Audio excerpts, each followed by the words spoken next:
Ellen Unger. Good morning, Ellen. Ellen Unger. Fräulein Unger.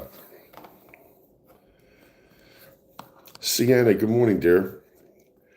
Yo, Rob, I got your email, brother. I saw it.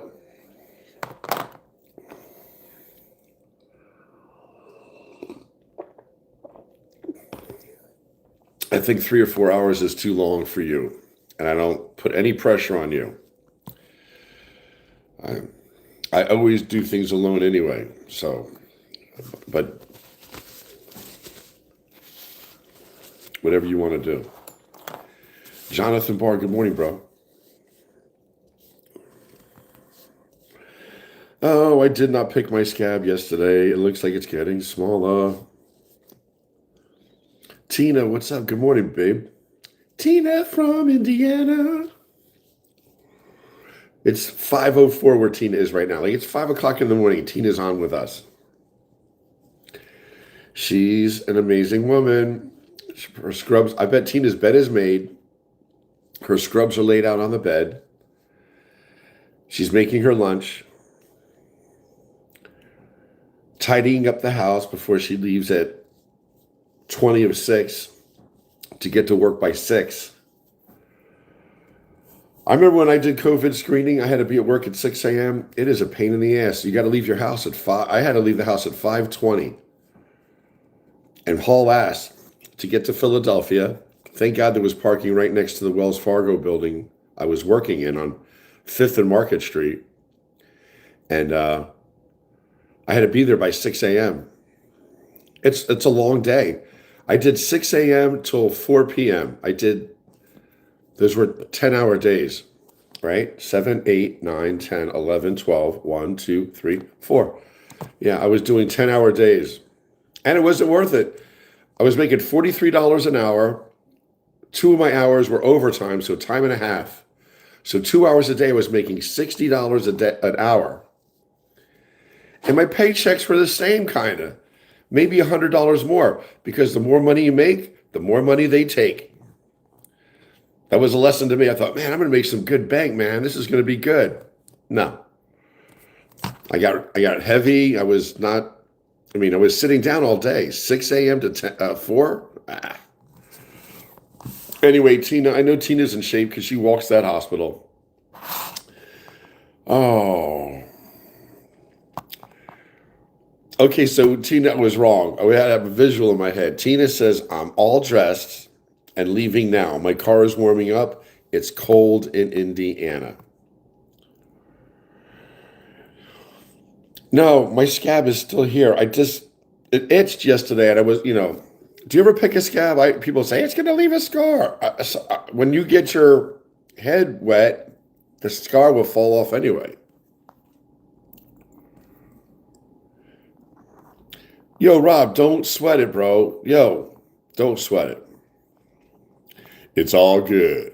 Yo, do you remember I told you guys I did a Jerry Blavat? I met him in Philadelphia many years ago when he asked me to do a radio commercial for him, a few radio commercials, and I did. It was a neat experience. Anyway, I just got an invitation to do a voice radio commercial, to audition, to send my audition in, to try it. Would you like me to read what the script says? Remember I told you I did one years ago? I did. 15 seconds.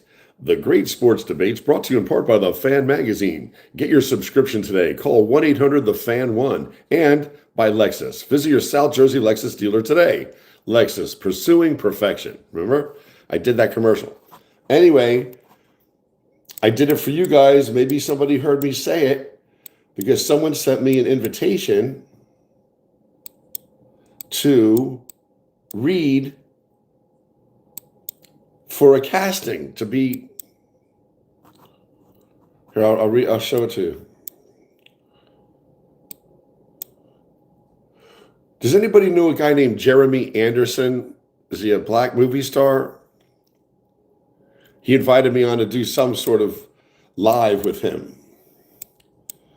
I don't know who Jerry Anderson is. Oh my God, this is healing because it's itching like a mofo. If I got a scar, I got a scar. I don't care. Everybody has scars. All right, here it is. It's called UVT Voiceover Coaching. And they sent me the script of what they want to be read. It says, we have a new automotive radio commercial casting call open. And yes, this one comes with a little family plot twist. My cousin, who handles marketing for a few car dealerships in Ohio, reached out and asked me to help organize a casting call for a 4th of July radio spot. So who has the voice? Who has the pipes? And then it tells you what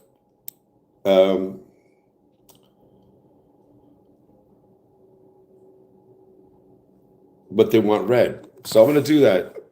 I have to do it on an MP3. I don't know what the MP3 is. So anyway, I wanted you to see I wanted to read what it was.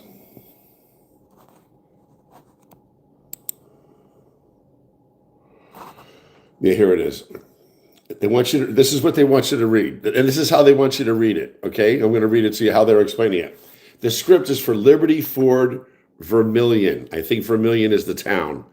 Liberty Ford Vermilion, Ohio. We want this to be a bright, playful, confident, and fast-moving piece. Think small-town neighbor with dealership energy. All right? And then they have the script. It says, this 4th of July, light the fuse on a great deal at Liberty Ford Vermilion.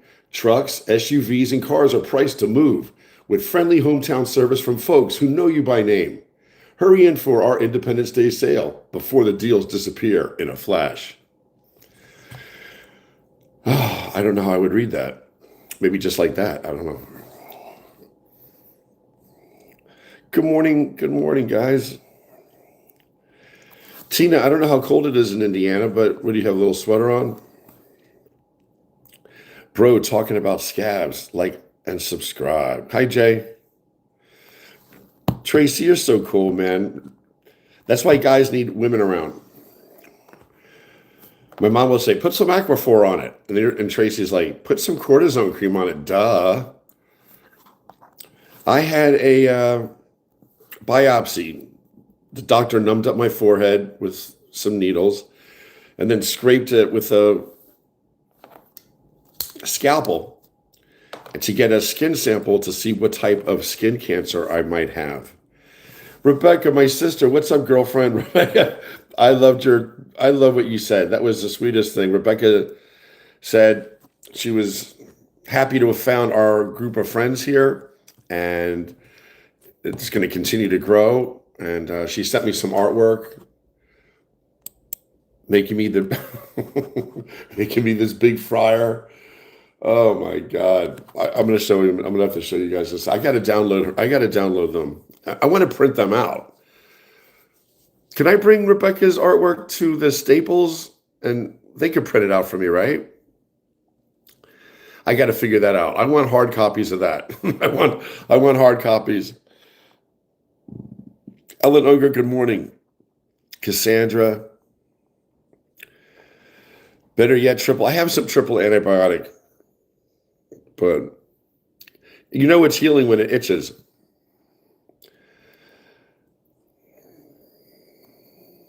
Titan Brew is here. Jeff is saying, good morning to everybody from Cape Coral, Florida. Tina was here from Indiana. Rebecca's here from Wisconsin. I'm here from New Jersey. Everybody should put down what state you're from. We'll just put the state initial, whatever. Could everybody put what state they're from?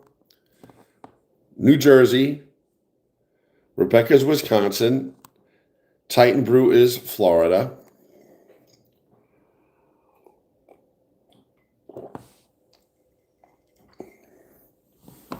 I'm going to take you guys outside right now while the sprinkler system's on. I'm going to show you what it looks like outside. The way you always would say, your grass is so green. See the sprinklers? I want to go outside anyway. Let's go outside and see what the temperature is here in South Jersey.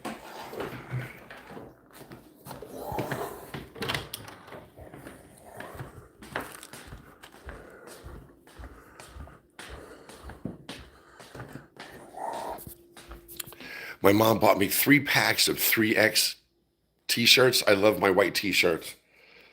So now I just got to fold them.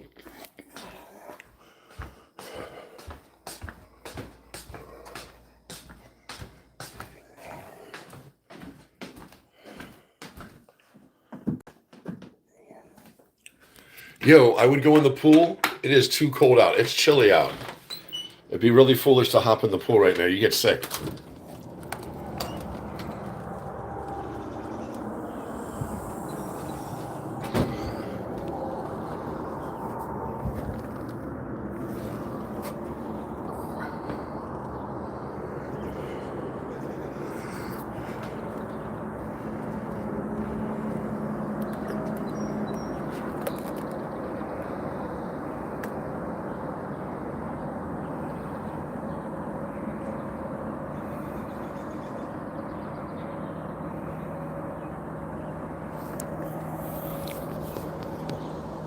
Peaceful, right? It's peaceful. I got to remember that when I'm out here, blah, blah, blah, blah, blah, blah, I'm disrupting the peace. But the sprinklers are all on. That's the back. That's the back. It's like 7 different zones. That's the back zone. And that's why the grass is so green. My dad, he said, if we're going to have this house, let's have a nice irrigation system to keep. In the bad summers, our lawn is the only one really that's green, because everybody else turns brown. I'm going to shut up for like 15 seconds. I'll let you listen to the birds and pretend you're on the edge of a golf course or something. Just pretend you're in the backyard with me. Have a cup of coffee.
Good morning, guys.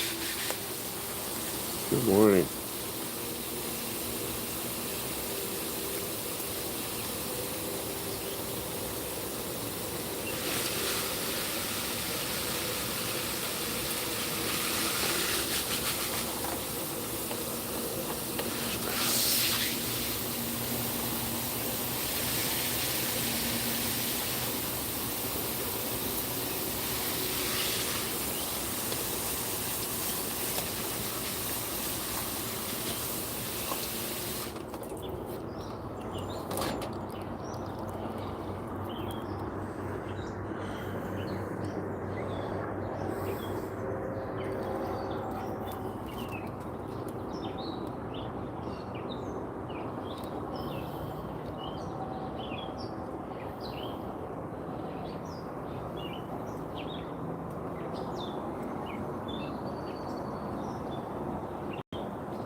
All right. A little quiet time never hurt anybody, right? Get your thoughts together.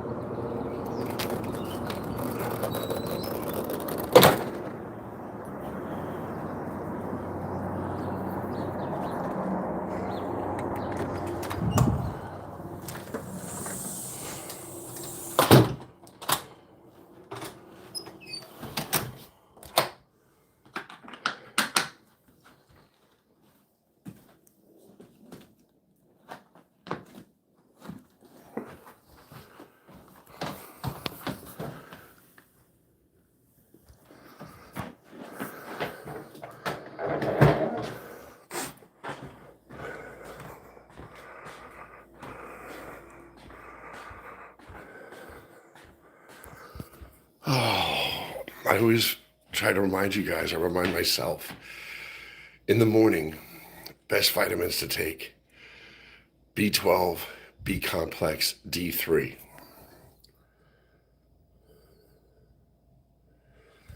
So I take mine and I put some out for my mom.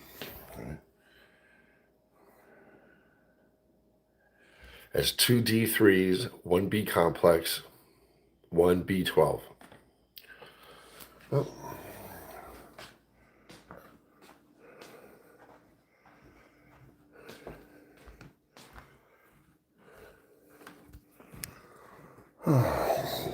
So my dad, this is ashes right there.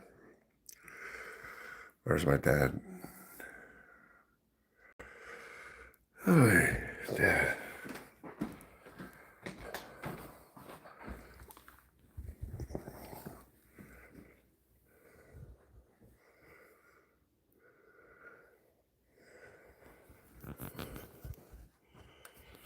Mom didn't lock the door yesterday.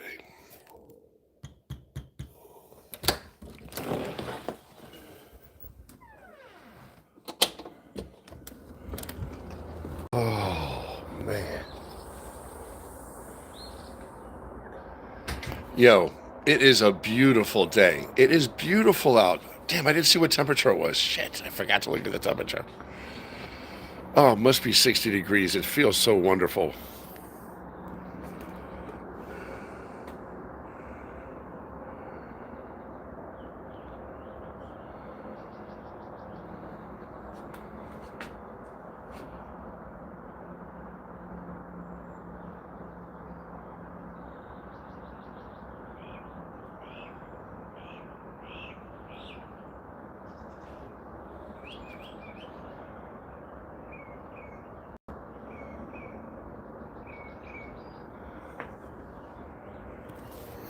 Is it a beautiful? It's so pretty outside. It's gorgeous. There's not a cloud in the sky. I mean, I love clouds and I love rain, but I'm glad it's been a rain. It's been raining for the past month. It's been kind of cool. It's crisp right now. It feels nice out, but it would be too cold to get in the water right now.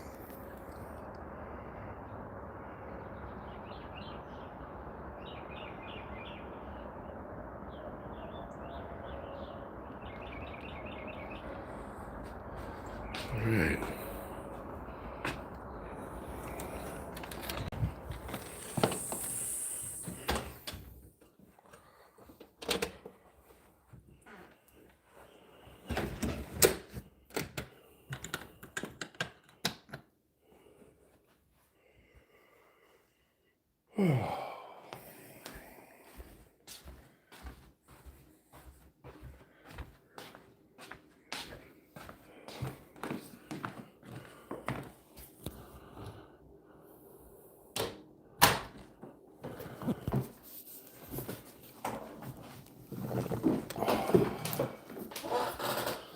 All right, man. Good morning.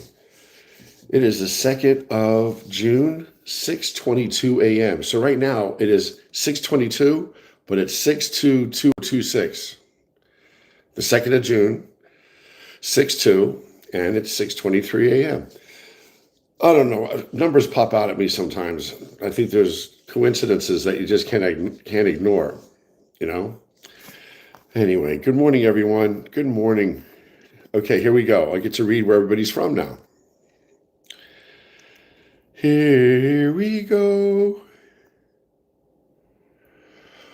Daniel said, "What a waste of yard." Daniel, I agree. My parents are from Brooklyn. The fact that I was allowed to plant some forsythias on the east side of the yard to block us from the neighbor, and I planted some emerald greens in the back. There's so much lawn. I wish I had wildflowers, raised flower beds. I wish I had an apple tree, a cherry tree. I would put a few trees out there, flowering pear, raised flower beds, and wildflowers. I agree with you wholeheartedly. What a waste of yard. What a waste of yard. But you can't argue with my mom. She likes the landscapers or the people mowing the lawn to have smooth, she's fighting me on it. But I agree. What a waste of yard. There's so much yard out there. There should be wildflowers and trees. And I agree. I agree. Okay. Elena McCullum is from Washington State. Cassandra is from Alaska. She's a new member. Hi, Cassandra from Alaska. What? Tracy's saying, yeah, baby, green grass. Tina's from Indiana. We know that. Titan, Florida. God bless Titan. Tina's a girl in Indiana. Jonathan's in New Jersey. Dawn is in South Carolina. Wendy is in Texas. Wendy's she's like the Texas professional. Y'all, I'm going to see you in court. I don't even know what Wendy does. Wendy, share with us what you do so I can pretend being you with a Southern accent. Sienna's from Georgia. Robert Reisig is from New York. Richard's from New Hampshire. Tracy is from Michigan. Rebecca said, Jerry, new email. Oh, Rebecca sent me. Who knows what she sent? Rebecca is our red-haired bombshell from Wisconsin. New email. I don't see it.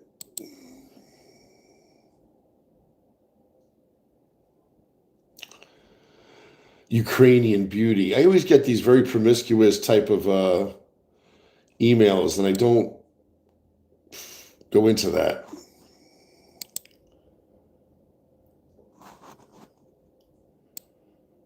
Okay, the coconut oil. For your face? I should put that on my face. No, Jerry, put it on your ass.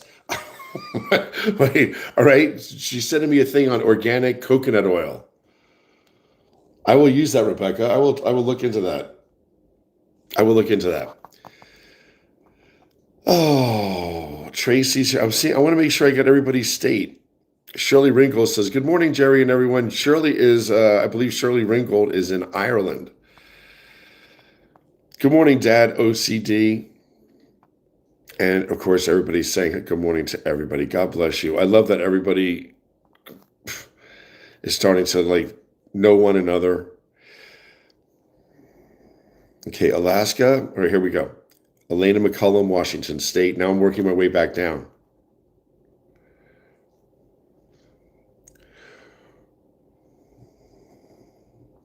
Tina says it's 52 degrees in Indiana. That is cold, especially if you're tiny like you.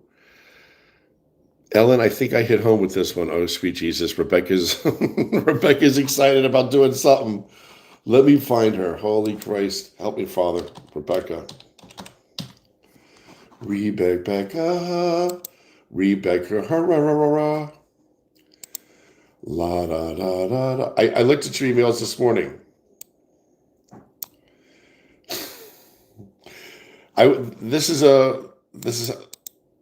This is Rebecca saying, this is me as a monk. And I always talk about drinking out of copper water bottles or copper cups.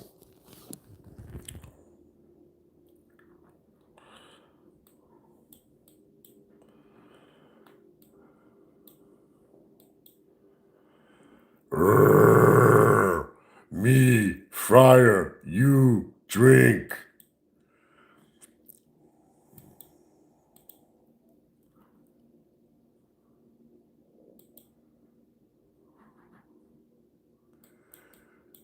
Ed, you're not doing very well by the Lord in going after these poor people.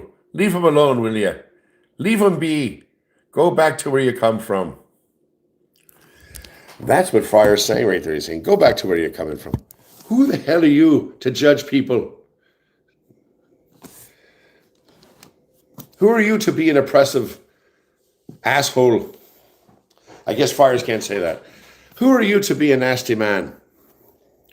You're supposed to treat people like your brother or your sister. What's wrong with you, laddie? You ice people. Why are you so angry? Why are you so hateful? Why do you take joy in the demise of others? Why is it? Oh, Heavenly Father, I don't know. Anyway, so Dad said, It was peaceful. Is it peaceful? Is that okay when I do that outside? It should be like 10 seconds of quiet, don't you think? I'm like, talking, and you're like, God, I wish you would just shut up.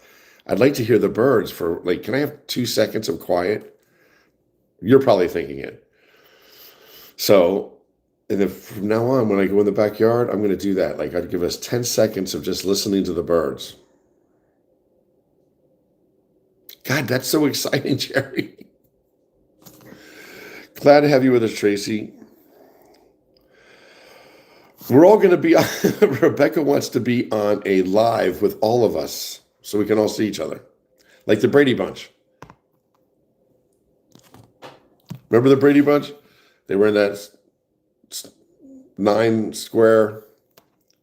Dun, dun, dun, dun, dun. Here's the story. Anyway, did you hear the commercial that I was asked to read? Did you share it? Did anyone get that? Sienna's like, what's the temperature outside, Jerry?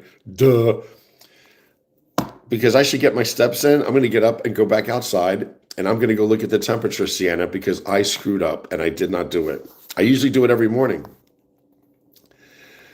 Not definitely a beautiful day. Oh, nice. Definitely a beautiful day, says Tracy. Sienna, you're right. He forgot to take the temperature. That's why a captain has a crew. It's a lot of kitty cats around my way, says Jonathan Barr. Oh, I think I can get caught up fast to read you. And then I'm going to go back outside because I forgot to take this. I forgot to take the temperature. Wendy says, sorry to disappoint you, Jerry, but I am originally from Ohio and lived in California for 24 years, and I don't have a Southern accent. Nah, I'm from Ohio. Sorry to disappoint you, Jerry, but you can't make fun of me. I still could do a Southern accent and pretend it's you if I want, Wendy. Oh, I don't know how to do Ohio. And lived in California she lived in California for 24 years. Dude, Wendy, go get your board. Let's go surfing. Like, I'm so into this. Wendy is being funny, and Tracy's laughing at Wendy. It's 44 degrees right now where Robert is. Jerry the Giant. What, the fire? That's pretty good art. A lot of deleted message.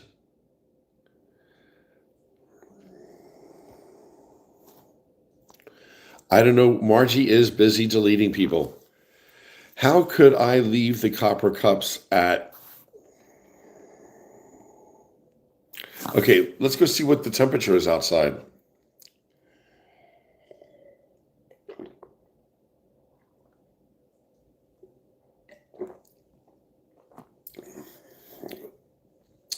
That line, that right there is called cacao,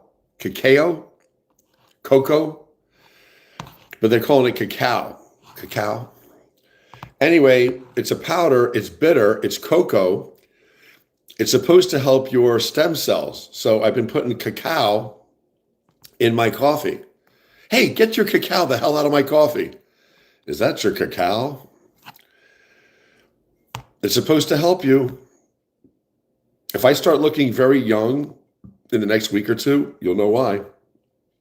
It's the cacao, which is just chocolate bitter powder. Oh, for the record, I painted those with my toes. Rebecca, what is going on with you? Evelyn B says, aloha from Maui, Hawaii. It's 12:32 a.m. What? That is freaking awesome, man. Welcome, Evelyn from Hawaii. Let me give you a ring of the bell and say thank you for saying hi and sending you love from New Jersey.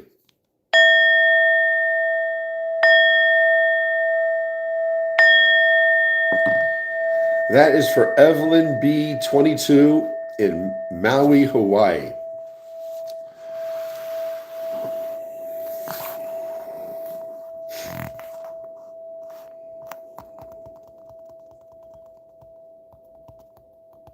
Robert's just listening right now. I'm not saying anything. I have nothing to say.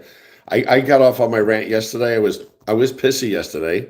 Now I'm just more mellow and I'm listening to you guys. So If you guys want to talk about something specific, you know me, I'll always bitch about something. State troopers in New Jersey, I can't even go off on that again. I'm sick. I'm so tired of this. I've seen artwork where artists use their feet, mouths to paint. It's amazing. Yo, did you see the elephant that painted? The elephants are very intelligent. This elephant, with its nose, grabbed the paintbrush and painted and drew another elephant. Did you ever see the elephant draw an elephant? Really good job too. The back, the trunk, the legs, the belly, the little tail, the ears. Did you ever see the elephant draw an elephant? How could you look at animals the same? I don't know how people shoot elephants or anything, really.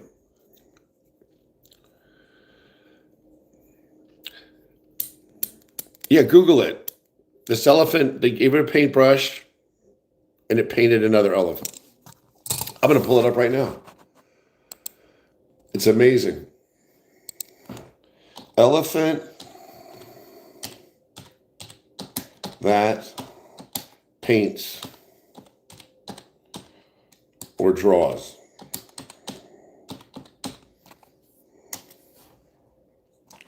Here it is right here. I'll show you they're showing a clip of it. They should show a clip of it. Here it is. 20-second clip. This boy dropped his ice cream after seeing something unbelievable. At first, it looked like a normal elephant, but then the camera zoomed in. The elephant picked up a paintbrush with its trunk and started painting by itself. First, it made its own picture, then added trees and leaves with amazing detail. Everyone was shocked because the final painting looked better than what many humans can make. Is that crazy? The elephant, do you see what a nice job the elephant did of painting an elephant? I couldn't paint that well. I could not paint as well as this elephant just painted. I'll do it again. Here's another one.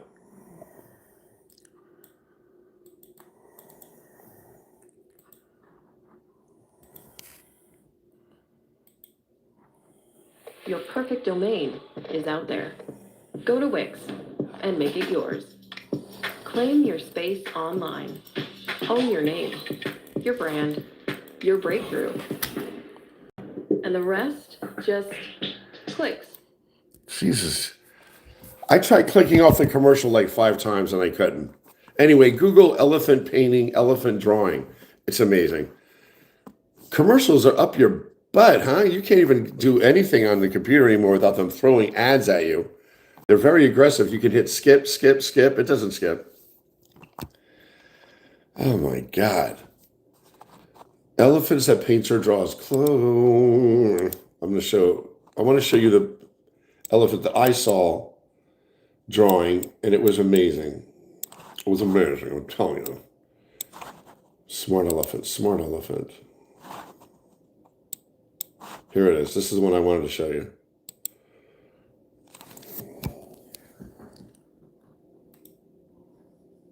I didn't think shingles would make me miss days of work. I was wrong. Talk to your doctor today. It turns out that AI was missing something. You and Wix Harmony figured that out. I know what. As a higher this elephant, this is with the tricks with your knowledge. Some Watch. elephants can do like this. Yes, for this place we have to 3 of them can.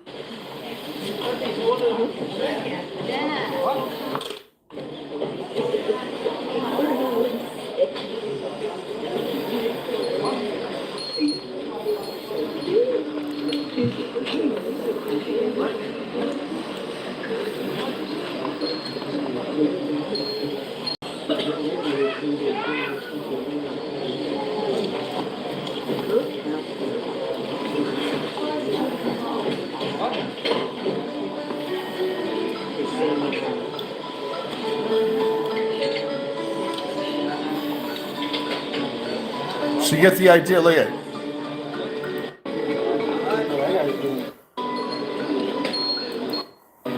The other guy's doing good, Ken.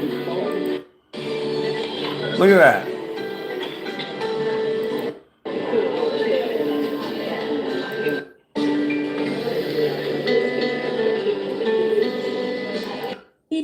the new way to own your. So did you see an elephant drew an elephant? How could you ever kill an elephant again? You can't. You shouldn't.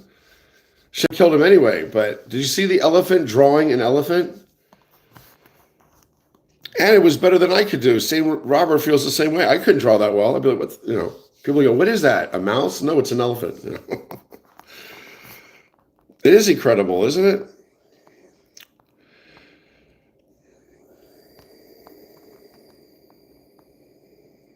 Dad, thank you very much.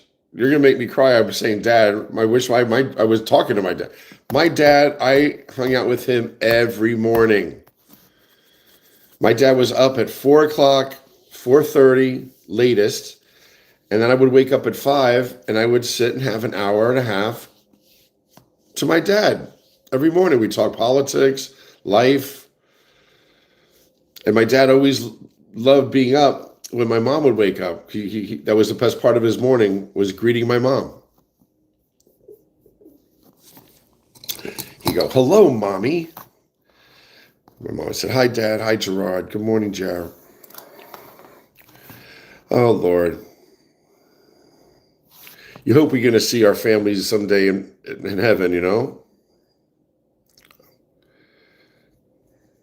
I think I'm going to be in purgatory for like 50 years, and that's not a long time. Jerry, what did you do that was so bad? I have been I'm not a bad person, but, I'm not deserving of going, I don't know. I'm saved. I hope that's enough.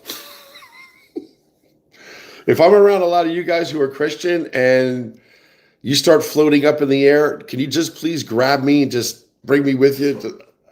Come on, Jerry. I'll be like, all right, bring me with you. It's the rapture. Jesus is calling his people. Am I the 144,000? I hope so. Right? 144,000. Is that how many of us are there going to be? Hopefully. Right? Is that the number? Is that the number? The biblical number? I know Christy knows. She's on here. She'll jump on it. Jerry, it's 144,000 that's going to be saved.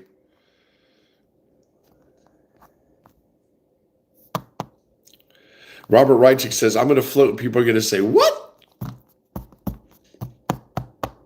Tracy said she'll grab. Tracy, just hold my hand. I'll hold your leg. If I'm near Aggie, Tracy, I'll just, Tina, I'll hold on to Tina's ankle. You guys could, 3 people would probably be needed to float me up. I'm going to need 3 saved people to help lift me to heaven. Rebecca's saying that Trump yelled at Netanyahu yesterday, allegedly. The president is not angry with me, although he did raise his voice. I believe that the American, and I thank Mr. President and all of Congress and the Senate for supporting the activities of Israel. The activities, the murder, that's what they are.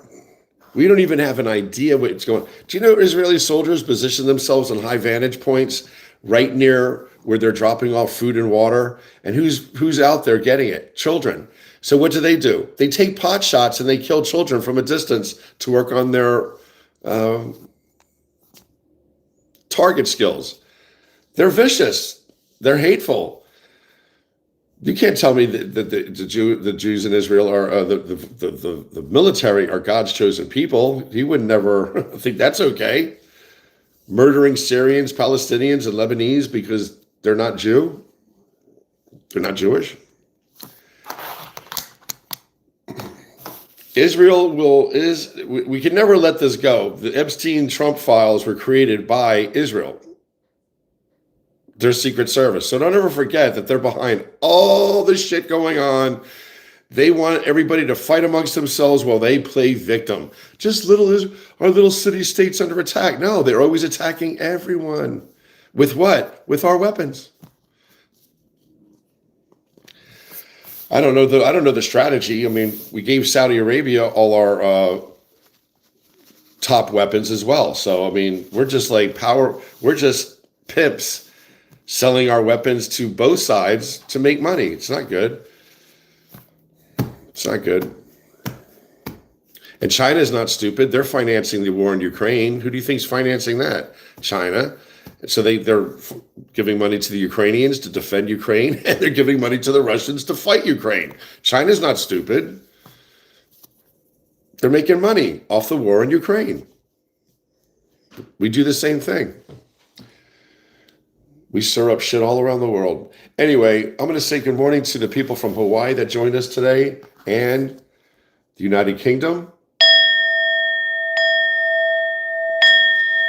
On the 2nd of June, 6:45 a.m. Man, it is so pretty outside. What a foolish thing to stay inside on a day like today. I saw this thing, and I must be ahead of the trend. A month ago, I ordered a weighted vest. Not that I have not enough weight to carry around, but wearing a weighted vest makes your body work harder just when you're walking. It's called rucking, like a rucksack. So they're calling it rucking now. So if you see someone hiking or walking on the street and they have a backpack on or a weighted vest, that's why. You burn more calories. It helps your bone density because you're carrying more weight, and you burn more calories. So when I go for a walk, like I did yesterday, I wore a weighted vest. You guys can order them. Or just get a knapsack and fill it with a bunch of crap. What would you fill it with? You know what you could do to make it evenly distributed if you're trying to make your own weight sack? Get some old socks, fill them with sand, knot them. So you got a bunch of old socks filled with sand, and that could be your weight. Put them in your backpack. Simple solution.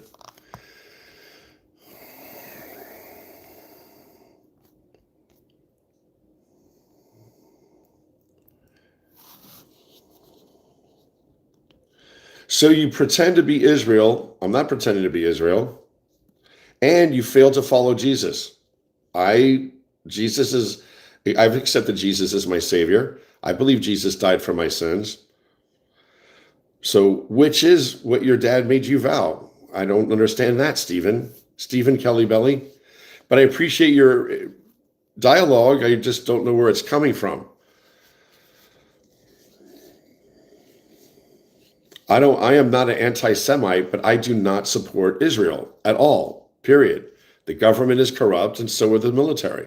And the factions that run that government. Money, money, money, money. They blackmailed everybody in the world, Israel.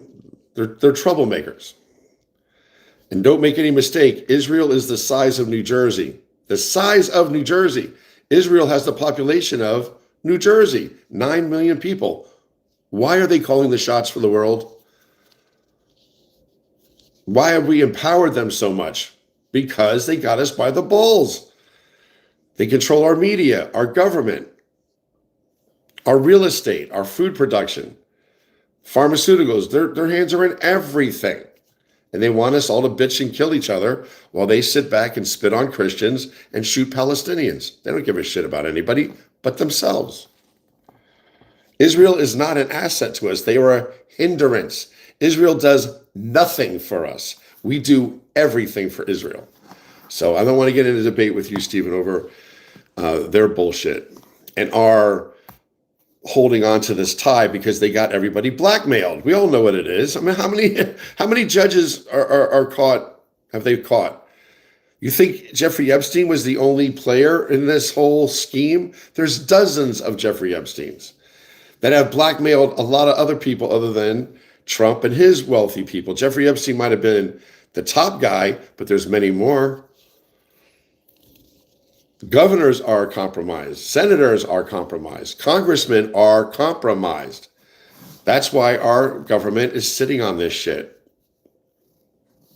It's not good. So we can, this whole Strait of Hormuz, blah, blah, blah, what's going on over there. Don't forget, he is a pig, and the people that have done what he's done have to answer for their crime. So I said it before, I'm going to say it just to set your mind at ease. The millstone of justice rolls very slowly, but when it rolls, it crushes. Things don't happen overnight. It's been a year of him conducting crime after crime after crime. whether he's putting his name on a building, tearing down another, going after governments, replacing the leaders of Argentina and South America, fucking with Greenland, breaking us out of NATO. He's doing so many things. You got to realize, yo, slow down. You're a pedophile. You're a pig. There's a lot of people who are compromised. Who are they? Let the games begin. Let the arrests occur. Let them do their time. These sweet people who are trying to make their way into our country are incarcerated right now, feeding Donald Trump's billionaire friend's pocket, while all those criminals are out running around. Donald Trump has pardoned hundreds of convicted felons. He's pardoned them. And any retribution or any monies that they were to pay out to their victims, the victims will never see that money as of now, because Donald Trump pardoned them. So those people need to be rearrested. Steve Bannon belongs in jail. Steve Miller belongs in jail. Paul Manafort belongs in jail. Elon Musk belongs in jail. Pam Bondi belongs in jail. Obstruction of justice. Kash Patel, obstruction of justice. Donald Trump, treason. So, in our Supreme Court, what a bunch of fucking clowns. Thurman Thomas, come on, he's a pig. So is Brett Kavanaugh. He's not even a man, I don't think, Brett Kavanaugh. I think he's a reptilian, and a soft one at that. And then you got the high-strung redhead. She's a wackadoodle, the Supreme Court justice, the new one. She type A+, bing, wacky. And then the head one, what's his name? Roberts. He's the biggest joke of all. He's the one that all of America should hold him responsible for where we are right now. The Supreme Court, what's his name? John Thomas, something, two first names. Your quintessential looking white guy. Everybody should be wanting a big piece of his ass. He's the big issue. Who the hell was he to second guess the Constitution and interpret it in his way? Donald Trump should not even be in office, should not have been able to run for office. So anyway, we all know that. Kamala Harris won anyway. So I believe this month in June that I believe the good forces are going to rise up and make arrests. They got to do it all at the same time because they don't want to run around the world chasing these people. I think the FBI is still solvent. And I think that the surveillance specialists that make up a big faction of the FBI are surveying these people who are going to be arrested. There's a lot of criminals out there. We don't even know who all the billionaires are. The financial analysts, the data analysts, the computer scientists. The FBI has like 20,000 people whose job it is to maintain order and just understand what crimes are going on around the world. This is our asshole. There's assholes everywhere. So I pray that the International Criminal Court is working with other agencies, other police agencies, and they're going to arrest their Donald Trumps and Steve Millers and Paul Manaforts. Hopefully soon. Oh, Rebecca's saying she heard yesterday about an oil change price increase and there'll be a shortage that can go into next year. A family member said yesterday that his oil supplier for the dealership has told him about it.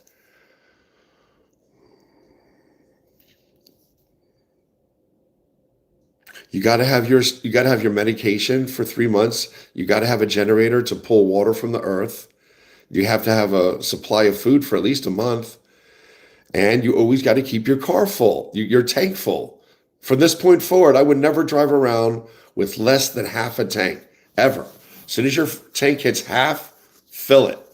Because when the time comes that there is no oil or gas, like Rebecca's saying could occur, you want to be able to survive for a month by just using your gas to get to a grocery store and come home. You got to Suck it in. You got to pull it in.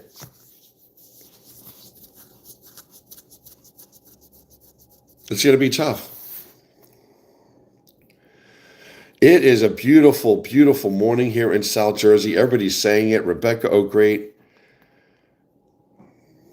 Smashy's saying, Smashy, where have you been? We missed you. I haven't seen you. Tracy, go get it. I was told to buy a few cases of oil.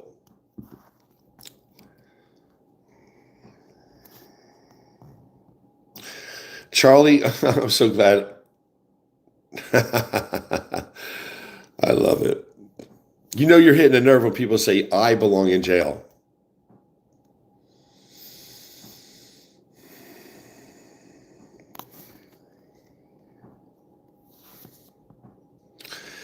Dwayne Neby says, is this Popcock, Popock, Pop-Ock, Popock? The voice is there, but I don't recognize the face. Don't worry, Charlie, I've got an angle. Smashy's in the house. Everybody's happy to see Smashy. I am too. When you don't see someone on this platform that usually pops up, we all wonder, are they okay? This group, we have a very, very good group of people on this platform. Diverse, eclectic, intelligent, kind, very nice group. Very nice group. So I've been on for 53 minutes and 3 seconds. Wiener. He's nothing but a wiener. I don't know who that's directed towards. I do not know. Their fear-mongering has triggered you to hate. I don't hate anybody. What's wrong with you? Why wouldn't you think there would be an oil or gas shortage? Why would you think that Rebecca, out of anybody on this platform, would lie about her insider knowledge that there's going to be a shortage of oil and gasoline? We're not stupid. I mean, the flow of goods is being inhibited through a Strait of Hormuz. We all know that. Is it going to affect us? Yeah. They're not telling us everything. They're lying to us. The media lies to us. 9 Americans dead. What? Try a few hundred. I mean, I'm not a fearmonger. You just get it's reality. Don't judge me for biting into the lies that they're continuing to throw at us. We're just being lied to. Our media is so full of shit. Nora O'Donnell should be ashamed. So should Gayle King. All the people keeping their jobs in the media aren't speaking the truth. They think they are to an extent, but they're not calling him out on his shit. Wake up, people. Wake up. Bio Diamond says Trump is a rotten person. Okay, I'm not here. Margie's saying, okay, I'm not here. Bye, Margie. You got to go. Good morning, Rhonda.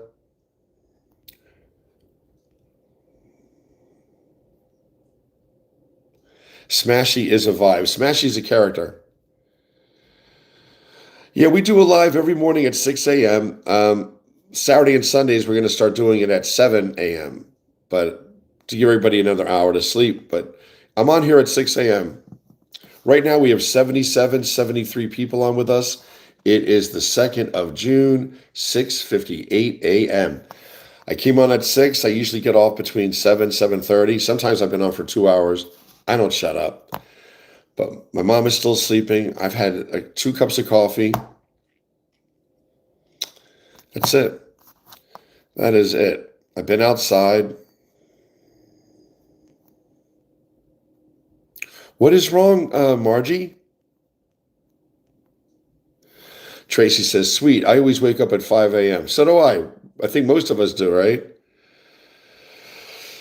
Oh, I didn't see what the temperature was outside. Let's go outside and look. It's so pretty outside. Really should be sitting outside anyway.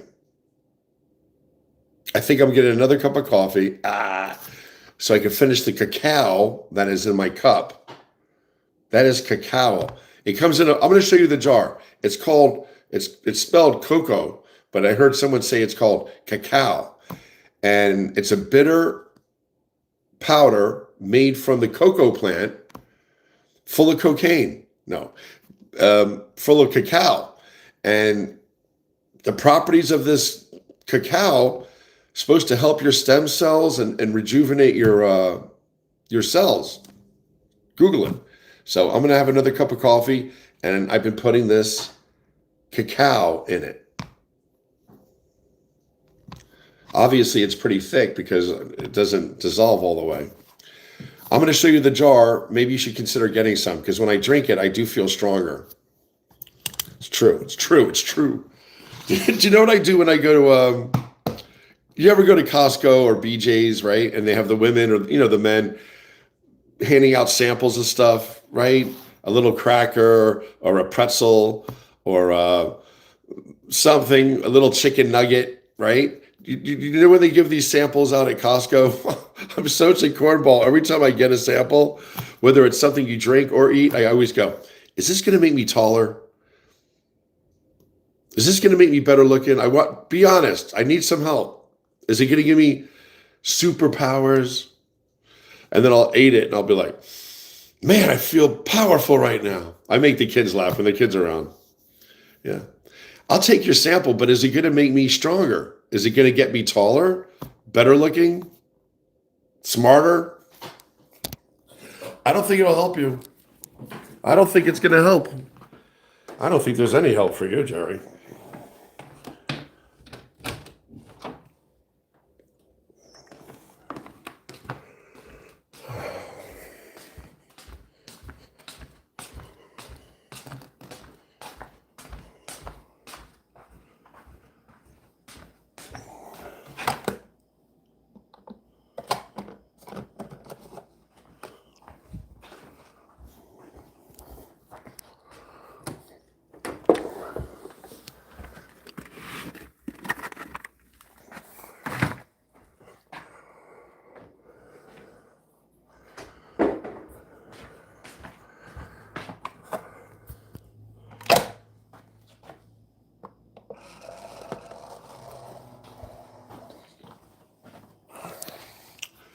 I said it before, I'll say it again. Okay, first of all, here's the cacao. All right, I'll do it so you can read it.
$58 degrees, right? Yes, indeed. What a beautiful morning. 58 degrees here in South Jersey. Hope everybody's having a nice Tuesday. My mom thought yesterday was Tuesday. Oh my God. She's getting older. My mom is becoming a little bit more forgetful. But it's okay. I get scared when she leaves the gas on the stove on. Oh, Lord. What a beautiful day.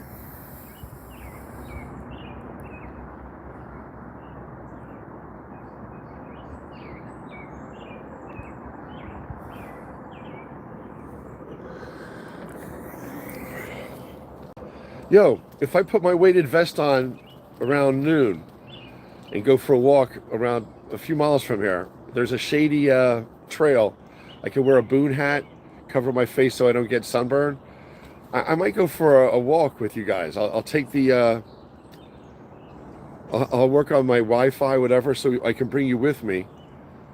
I'll wear my weighted vest and we'll go for a walk together through the woods if you want. It's too nice out to be inside. I could go to the gym and swim, but I don't feel like being indoors. It's too beautiful outside to be inside right now. So I think I'm going to take a shower and I'll be back with you when I'm going to go for a walk. And I'll bring you to Smithfield Park, right near my town of Mount Holly.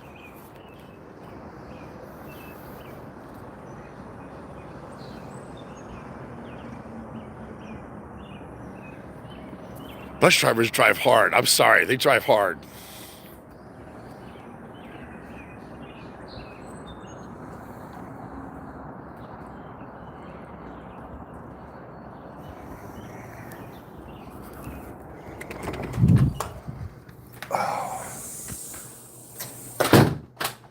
So 58 degrees, I redeemed myself. I forgot to check the temperature last time I was outside.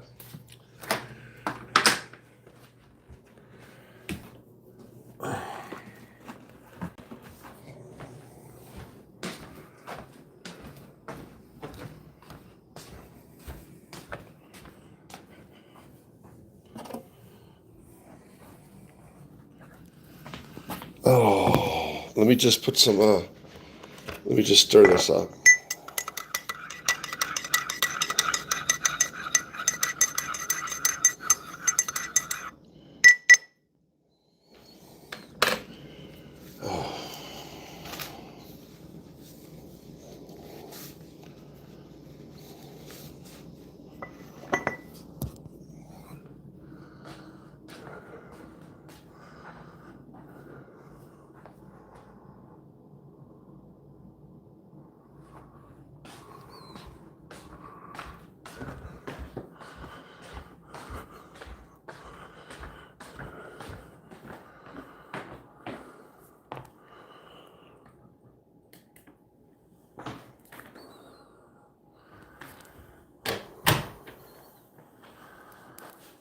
I just bought this mat. It's nice. It's a nice cushion. I like it.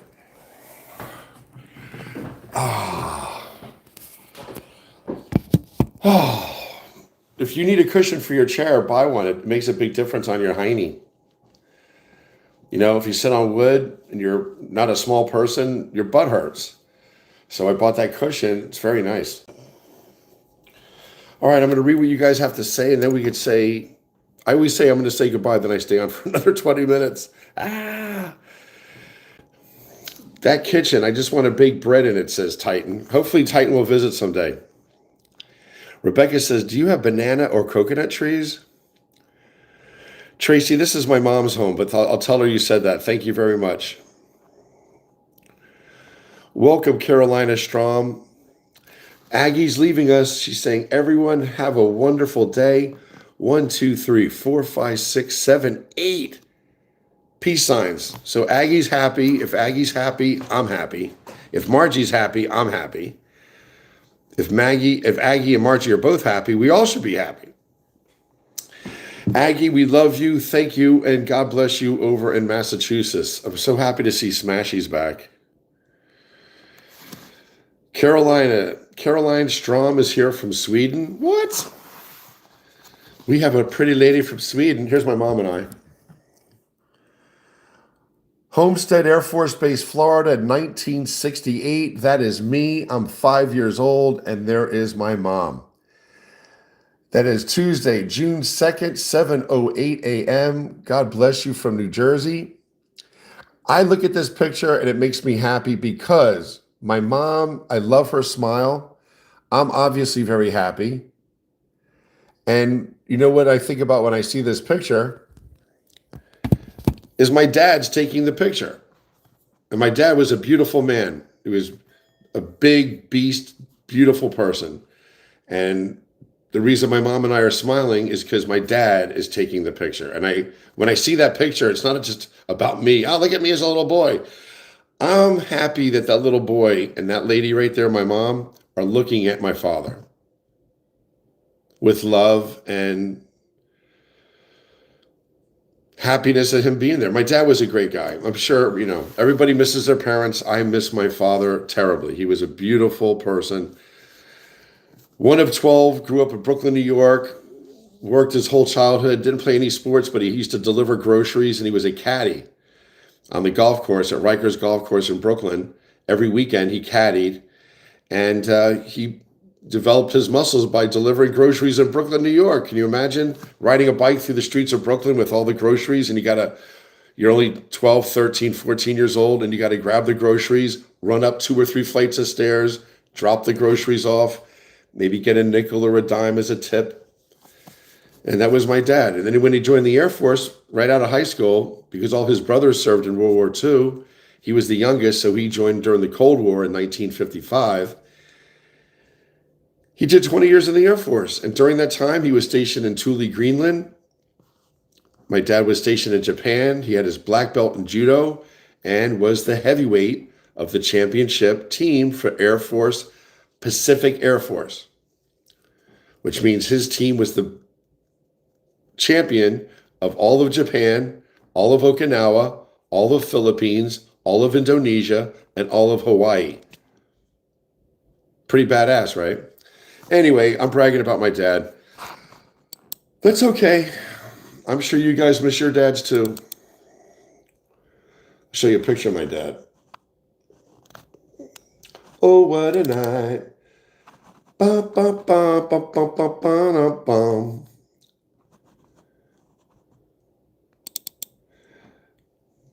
This is myself, I'm the oldest, and my brother and sister and I in Panama when we were stationed in Panama.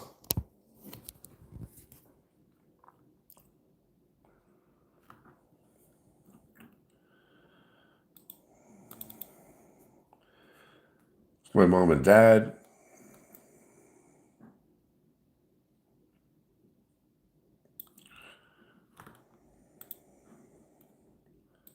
I took this picture maybe 7 years ago.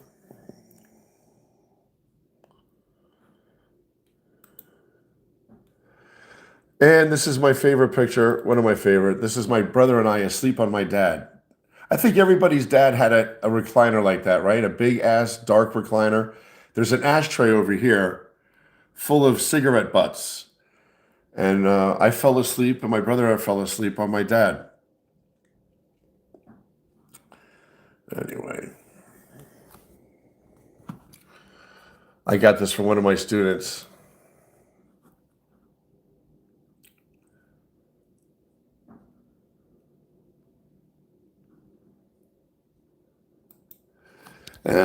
The kids call me Mr. Dragon because my last name, my first initial and my last name, the letters spell dragon.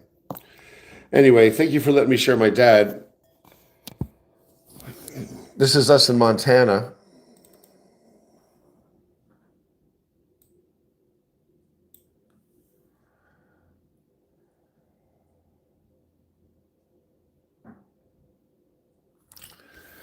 That's my dad holding me in Montana.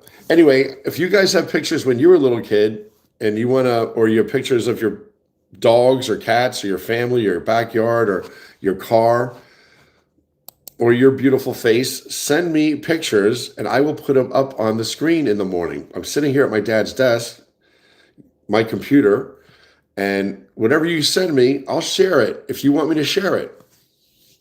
Our community is growing. It would be nice to see people's faces so we all could see what each other looks like. I mean, who to know? Did you see Rough to the Rescue? How pretty lady. She looks like a young Rosie O'Donnell, and I love Rosie O'Donnell. Rough to the Rescue looks like Rosie O'Donnell. Prettier Rosie O'Donnell, but she looks like Rosie O'Donnell. But it was nice to see her face.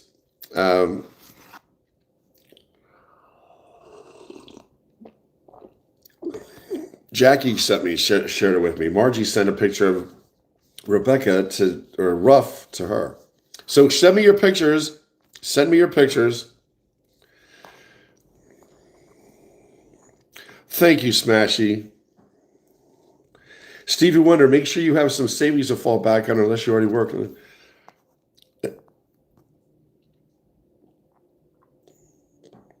Smashy, I bet you don't look raggedy. I want to see me as a little kid. I'll show you a picture of us on base, a whole bunch of kids. If I can find it.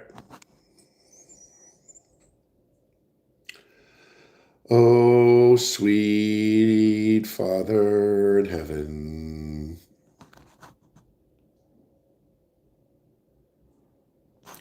This is one of my favorite pictures of my mom and dad and I. It was St. Patrick's Day, and my mom and dad are cool. My dad must be in his late 70s in this picture. And they wanted to slip into a little place called Ott's and have a cold beer. It was St. Patrick's Day. So we slipped in and had a drink together.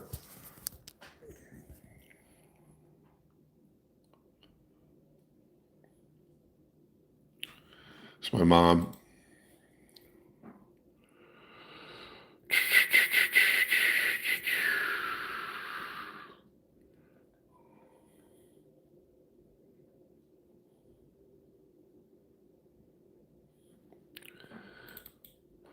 There's a younger Jerry in the ER, 1992. So that is, Jesus, 34 years ago. 34 years ago, right?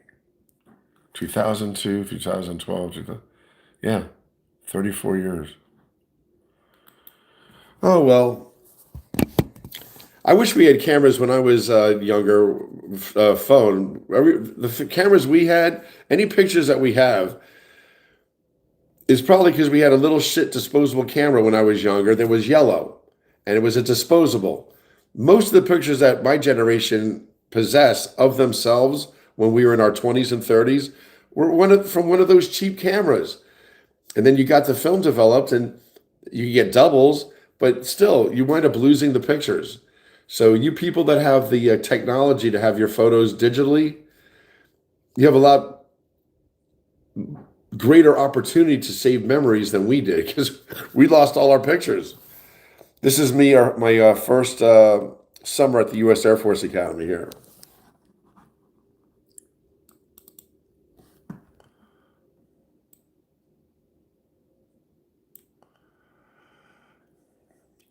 "19 years old. Actually, I was still 18 there.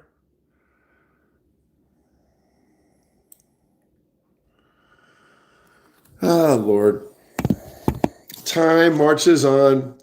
Anyway, if you're just joining us, this is our live. We talk about politics, family, health.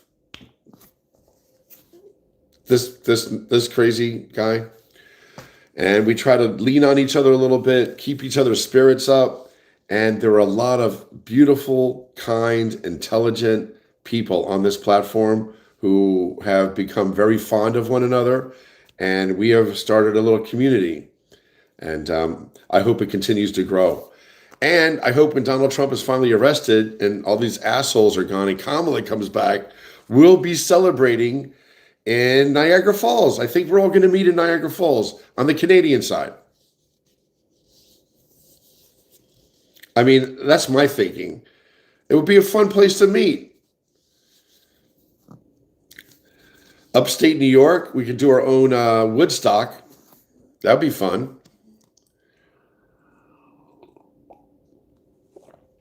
But think how joyful the world will be when this guy is taken away.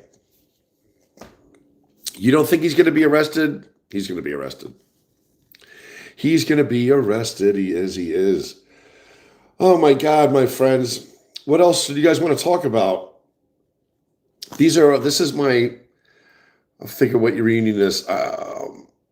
I'm 62 years old. So thinking, when was this reunion? Anyway, these are my friends from high school.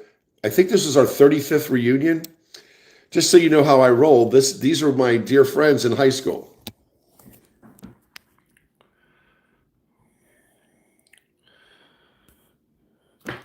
Hans Parks, Bruce Smith, Harold Fox, Lyle Fleming, Dwayne Jones. I forget his last name. I forget his name. And I believe he was the husband of a wife of one of the girls I went to school. I think that is Diane Matthews' husband. And then there's me. There's my friends from high school. Dwayne Jones went on to become a state trooper. Bruce Smith is a remarkable guy. He was in the 82nd Airborne. Harold Fox, he lives in San Diego. And Lyle Fleming was in the Marine Corps. And I went Air Force. Anyway, that was my 35th high school reunion. That was nice. At my reunions, the girls in my class, I was vice president of student council. The girls in my class always asked me to do the opening prayer because I'm a big mush and I don't mind being that guy. So I would always do the opening prayer at our reunions. Did you remember in high school you got most likely to succeed, most athletic, never missed days of school, best dancer, most gorgeous? Did you ever have those things in high school that your senior year you had to pick like the most likely to succeed? Do you remember them? Do you know what I got? Smashy says I was voted most changed. Oh, Smash, you make me laugh. Oh my God. Oh, my friends were awesome. When you go to a half black, half white school, I'll tell you what. I mean, I've always had good rhythm, but we always had the boom box in the locker room, and you know, I used to love going to high school dances. I love dancing. I can't stand seeing these step dances. Left foot, turn, twist, chicka, chicka, cha. I'm like, I don't want to learn their steps. I want to do my steps. Right? So when I see people doing these line dancing in sequence and they're all turning at the same time, and I think it's the fucking most ridiculous thing in the world. Maybe it's because I'm just dumb and I can't follow, the instructions to some degree. But I'm like, I don't want to step someone else's made up steps. I want to create my own. Isn't that what dancing's all about? Honestly, I don't get this line dancing thing. I can two-step, but, why did I get into dancing? Because Chris said, Jerry, you had a lot of black friends. I said, yeah, well, we had music in the locker room. We had a boom box, We weren't just listening to Bruce Springsteen. We were listening to Motown. Anyway,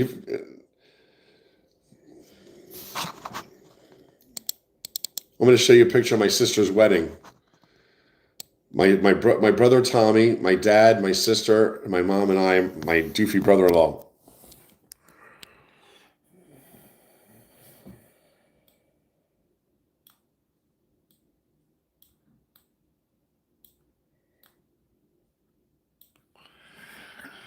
My brother Tommy got most gorgeous in high school. My sister was a beautiful girl. My sister Cindy. And there's my mom. She looks like $1 million. And there's me. I don't even know if you guys can see that because I got the camera turned around. There's my brother Tommy. My dad. My sister.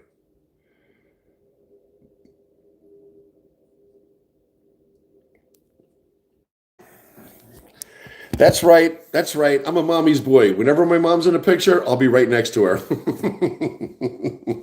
Because my dad's tall. My brother's tall. Anyway, my brother got most gorgeous. Smashy said she got the most likely to change or the greatest change.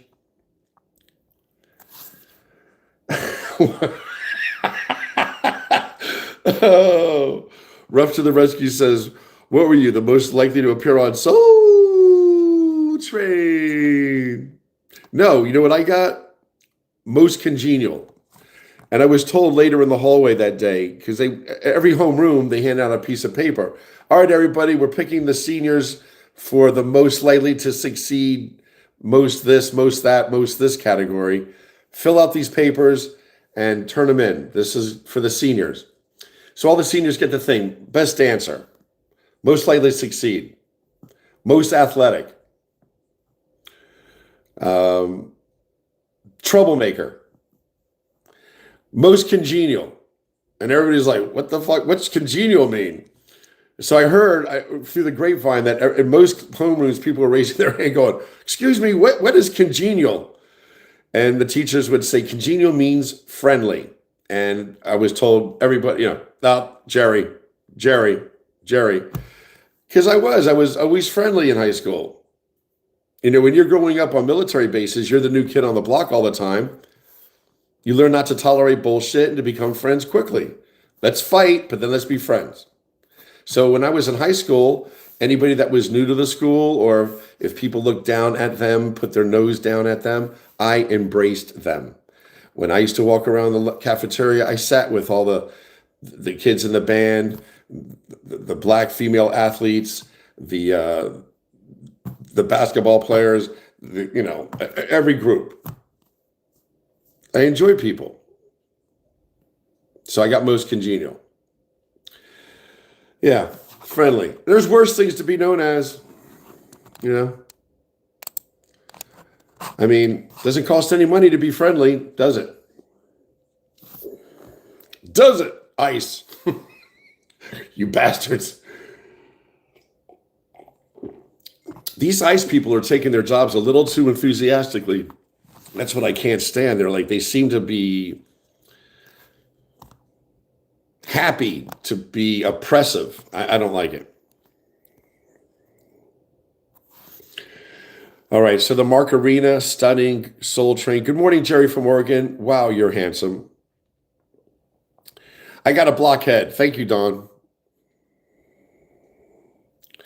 Titan Bruce says, when I coach youth football, some parents try to get the kids to do the Macarena as part of their warm-up routine. I wasn't having it. Don says, I love the pick. Fred Kaiser says, hello all. Hey, Fred, good to see you, bro. My brother is a mama's boy. He don't mind one bit when we tease him. He treats her so good. My mom is the shazizzle. My mom is a great person. My first fight with a neighbor was when I was 6 years old. I was in first grade, and the kid's name was Alan Hunt. His dad was a major. My dad was a senior master sergeant. We had the same housing because my dad was a higher ranking NCO. Of course, Mr. Major Hunt was an officer. Anyway, his son was a bully. And I got in a fight with him in our courtyard. And my mom rooted me on. Get him, Jerry! And then when I got in a fight again in McGuire Air Force Base, I was called out by the biggest kid in school in 5th grade. His name was Jabot. His name was Jabot. He was like a foot taller than me, and he had bangs. Like, he was just an unhappy kid. I don't know why he hated me so much, but it all went around the school. Jabot's going to beat up Gerard. Jabot's going to beat up Gerard. Jabot's going to fight Gerard. Jabot's going to fight Gerard. And I'm sitting there, and they go, Gerard, Jabot wants to fight you. That's how I found out. They were all talking about it, and it got to me. Hey, by the way, Jabot's going to, Gerard, Jabot's going to fight you. I'm like, oh, shit. So I called my mom. What would you do in 5th grade if you were going to get in a fight after school and it's going to be a big deal? I called my mom. Hey, Mom, it's Jared. What's wrong? Nothing. I'm just letting you know I'm not going to be home right after school. I'm not going to be home right away. Why? Someone wants to beat me up. Where? Calling me out in the baseball field right behind school. He wants to meet me on the pitcher's mound right after school. Word is he's going to beat me up. All right, click. 3:00, the school bell rings. The school bell rings. Fuck, everybody in school number 1. We were all 5th and 6th graders. Everybody in school is exiting the school. Where are they going? Walking in mass to the baseball field. up on a hill. The baseball field was behind the school, up on the hill. Dozens and dozens and dozens of kids out there. And I'm like, oh, shit. So I walk out there. I couldn't walk home. I couldn't ignore this. So I walked out to the baseball field. Everybody was clinging on the fence looking, and there's Jabot, 6 foot tall in 5th grade, this fucking huge kid. He's standing on the pitcher's mound waiting for me. I'm like, oh, here we go. So I walk out. Everybody's looking, on the fence, looking at this. I walk out, and just as I enter the field, I hear a car pulling up. I look over. It's my mom. She's pulling up ever so slowly to pull up, and she's pulling up, and I'm walking in right here where the dugout is, and I'm walking in, and I hear the girls go, "Hi, Mrs. Doran. Hi, Mrs. Doran," because my mom was an attractive woman and always sweet to the kids. And, "Hi, Mrs. Doran.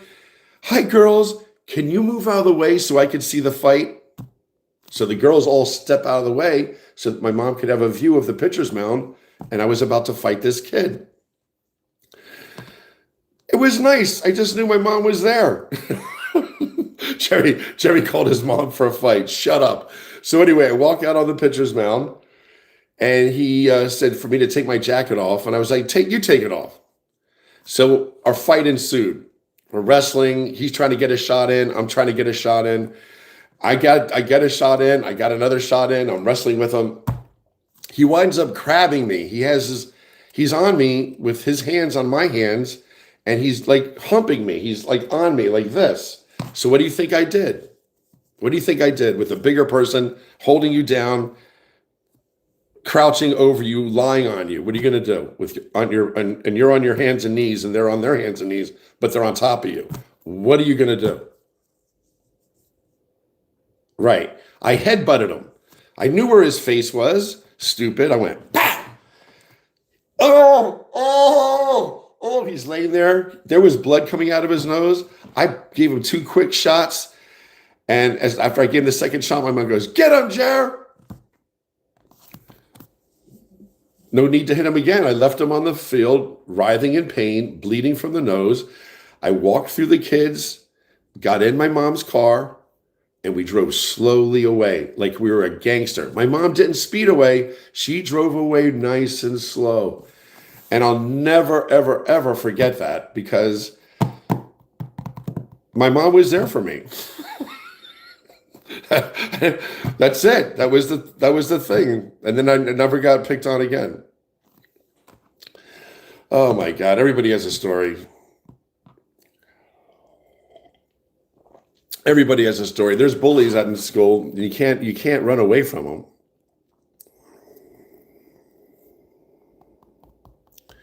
Williams Sunshine says, "You're okay. It's the world that's messed up. I love the 60s. I had shared my room with my older brother. It was good times. My brother and I shared a room too. My brother is a good-looking guy. He's a good-looking guy, Tommy. He doesn't look like that now. He's bald. But my brother was a handsome guy. He got most gorgeous in high school. Look at him.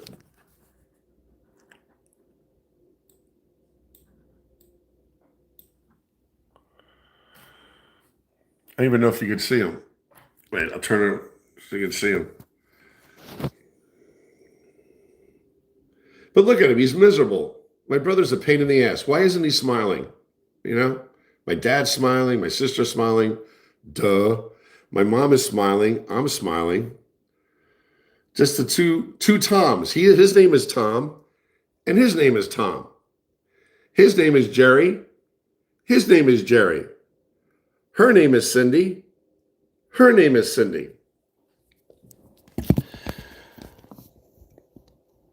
So in that wedding pictures, there's 2 Cindys, 2 Toms, and 2 Jerrys, and only the Toms aren't smiling. Duh. That just goes to show you who has the brains in that picture. I mean, you're getting your picture taken. Aren't you supposed to smile? What were they? I mean, we're not fucking kids. You know the photographer there is to take your picture. Do you know that? Do you know you're standing on the altar because you're about to have your picture taken? Are you aware of that? Yeah? Well, fucking smile. I mean, look at my brother. He acts like he just was told that someone stole his car. Oh my God, what a miserable dude, my brother. I wish he was a happier kind of person. Oh Lord, do you guys take pictures of your food? I find myself, I used to do that last year, not so much now. I used to take pictures of anytime my mom made me something last year. Does this look appetizing to you? It's two pieces of Virginia ham, two fried eggs, and a piece of thin Petridge Farm toast, thin crust. Lots of pepper. Does that look appealing to you? Because I can tell you what, that's delicious. My mom and I go to the diner. This is one of my favorite hamburgers, a nice cheeseburger. Oh, that's we went to a Mexican restaurant. That's everything. A taco, what's that called? An enchilada, refried beans. I don't know what that's called. A tortilla, rice, picayo.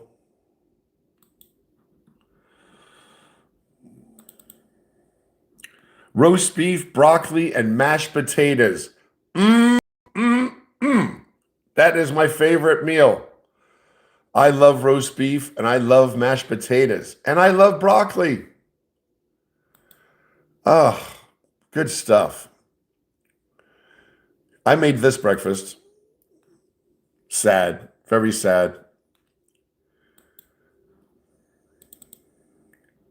Chinese, anybody? Chinese, chicken, chow mein, chicken, chow mein. That's it. Have I been entertaining you guys enough? I hope so, because I stay on here for an hour and a half to freaking lighten your hearts and to make you smile. And if I do that, then I've done my job. Pico de Gallo. Is your mother more or less miserable now? She's more. She's not up yet. I am ready to get my gym stuff, even though I don't want to go in the gym. It's too nice outside. But I'm going to leave her. She was not nice to me yesterday or the day before. Because I got mad. She called the guys from the irrigation company to come over last minute. I'm like, Mom, I don't want to listen to their, I don't want, because I wanted to spend the day with the irrigation guys so they could show me all the zones that the sprinkler systems, how it works. There's like 8 zones in this property. She set up the appointment. I had no patience, so I didn't learn the zones. And we got an argument, or I said, why did you ask her to come over now, Ma? I'll see them in a day or two. Why are they coming over now? Well, they're in the area, and they said they could stop by and put the water on now. I'm like, oh my God, it's 2 o'clock in the afternoon, which I don't like doing things after 2. When you get older and you're over 60, I'll tell you what, I don't mind saying it. I like my day, when I go out into the world, when I leave my house and I'm dressed and I'm in my vehicle and I'm heading into the world, I like to be out between 10 a.m. and 3 p.m. That's it. At 3 p.m., I want to be heading home. I want to be home by 3:30 or 4. Is that bad? I don't think so. I don't want to be out. Do you know what I'm saying? If I have a doctor's appointment, if I'm going to get my nails done, it's the truth. If I'm going to get my nails done, if I'm going to go to the masseuse, hand in stone, my appointments are between 10 a.m. and 2 p.m. Can you come in at 5? No. Can you come in at 9:30? No. 10 a.m., 3 p.m. 10 a.m., 3 p.m. That's my window of opportunity to be part of society. After that, whoop, back home. Doors locked, in my own zone. Is that unhealthy? I don't know. I feel very comfortable being home by 3. I don't want to be out there anymore. Mind you, when I worked in the ER in Philadelphia for 6 years, I worked 3 to 11:30. Okay? So working evening shift is no stranger. I'm not a puss, but at this juncture, at my age, I find comfort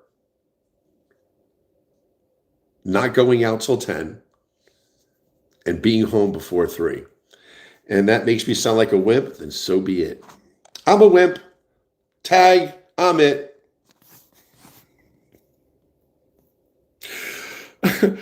Aspen says he agrees. See, I knew it. Jonathan Barr likes vanilla ice cream and apple pie. I love that. Dreamy said, you spent plenty of time in the world. I have. I used to be, when I was in at Temple University in Philadelphia, I was a doorman at a place called the Black Banana. For 2 years, I was the front doorman. All the other guys were bigger than I am. They were all played football. They were 6'2" and big. I'm 5'11" and solid then. But I worked as a doorman, and guess what the hours were? 10 p.m. till 5 a.m. That was in the 80s. We had the best music in Philadelphia. People danced their asses off, but it was from 10 p.m. till 5 p.m. Can you imagine? We made $13 an hour plus tips. So every night we would leave like with $125 in cash and then have made $13 an hour, which was really good in the 80s. The only downside of it was a lot of people would tip us with cocaine. Ah, my God, what a slippery slope. Don't get caught up in that shit. Oh my God, I've seen the sun rise too many times, my friends. Are the birds singing? Oh my God, the sun's coming up. What have we done? Oh my God, we might as well just stay up all day. Do you guys remember those days? It wasn't good. Oh my God, I'm so glad to be healthy at this juncture and to be alive, because that was crazy times back then. Do you remember that times? Do you remember those times? 80s and 90s? Crazy. It was crazy, crazy times. I hope everything is all right. Do you know what if he got his results back? I just want everything. Oh, you're so sweet, Don. I get my result. Tomorrow is Wednesday. I'm going to the dermatologist tomorrow. I have an 11 o'clock appointment. He's going to see this. He's going to tell me my results from my biopsy. He hasn't called me, so I'm thinking no news is good news. And they're going to freeze all this skin cancer off. I'm going to get it frozen. I've got skin cancer. I had squamous cell cancer, 7 years ago, and they removed it, superficial. 2 years later, I had a lump in my neck. Went to the dermatologist. Let's look at it. It's Merkel cell cancer, Jerry. You got a tumor in your neck. They removed the tumor intact, and then I had to do chemotherapy. Now they're scared that maybe my cancer has come back. So they took a biopsy. I'm getting all of this crap frozen off tomorrow. So I'm going to look really appealing. Thursday and Friday, I'm going to have scabs on my face. I don't care. I just got to put Aquaphor on it. And anyway, we'll see what happens. I'm sure everything's going to be fine. Fine. Tracy, what's up? Is your brother? Oh, my brother. I thought you said my mother. Is my brother more or less miserable now? Well, more. I don't hang around my brother. He's not a happy person. He's very short fused, and that's not a good thing for me to be around, because I don't tolerate that shit. And I want us to go. We never wanted to fight in front of our parents. We never did, but we came close. But he's up in Canada. He's married to a Brazilian girl. He married a girl from South America, and he brought her up to Toronto to be with him. And thank God, Canada's not big enough for my brother. He's 6'2". He is like the Tasmanian devil. He's very short fused. He did 6 tours in Afghanistan, 6 months at a time. I mean, I'm sure that wasn't easy. Yeah. Anyway, I love him, but from a distance. There's nothing wrong with loving your family from a distance. I talk to people all the time. Oh, I'm going home for Thanksgiving. We're all getting together for Thanksgiving. I'm flying to Colorado to see my brother and his family for Thanksgiving. I'm going to meet my mom there. And I'm like, why do you put yourself through this shit? Every time you tell me you meet with your family, it's always a fucking chaos. It's always winds up being not good. Sure enough, They come back from their vacation. Oh, we all got in an argument. I should never have flown out there. Well, no shit. How many times do you got to get burnt before you realize? If you have family members that are assholes, avoid them. If you have in-laws that are assholes, avoid them. Don't let them in your life. They might smile in your face, but they don't care about you. I mean, you know who you can trust and who you can't, don't you? I don't. My brother and sister, I wouldn't trust them as far as I could throw them, and that's just a sad fact.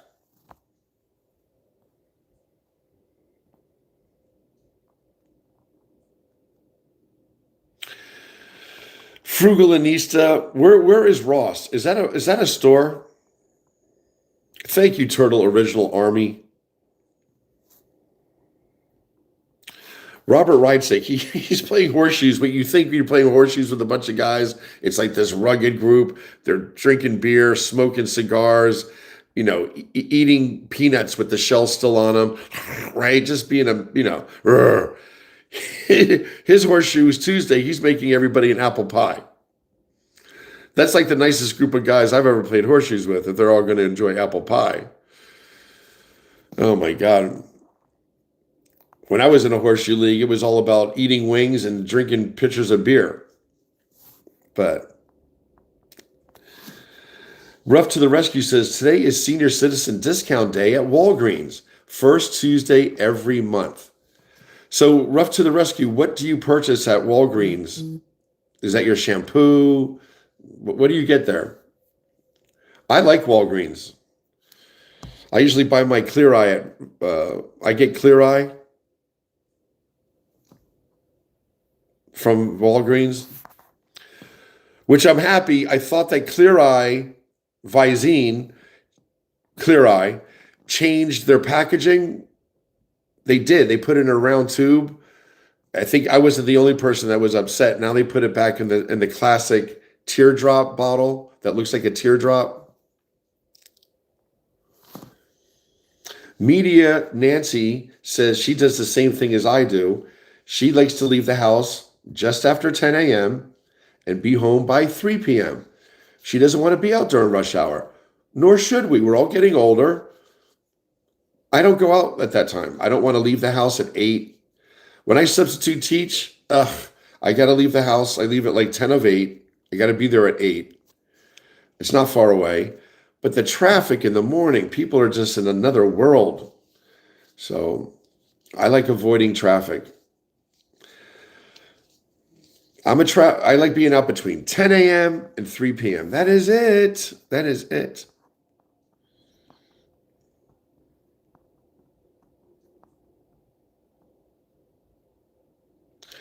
Dawn, you're awesome. I'm going to be fine.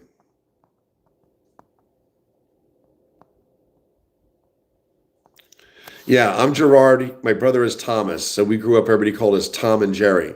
Hey, Tom and Jerry. And I'll tell you what, I've always been a very diplomatic, nice person. I see the good in everyone. I'm not a hateful man by any means. But I hate bullies, and I love a good fight. I don't mind standing up 2, 3. I'm a military brat. I love a good fight. Just let's be fair. Here we go. Ready? And my brother, when they saw him, he's a mean sort. He's not a good he's not a good person to go against. So when they saw us together, hey, Tom and Jerry, we were definitely a force to be reckoned with, because I might not be happy with my brother, but no one else can be unhappy with my brother. Do you know what I'm saying? I can be angry at my brother, but if anybody else was pissed off or something at my brother, they had to go through me, and that wouldn't be a good thing, especially with my brother being aware of it. So I was always comfortable going into situations with my brother. He was a good guy. We're the only 2 white guys allowed in my town. Has a back in the day, a part of my town was predominantly black.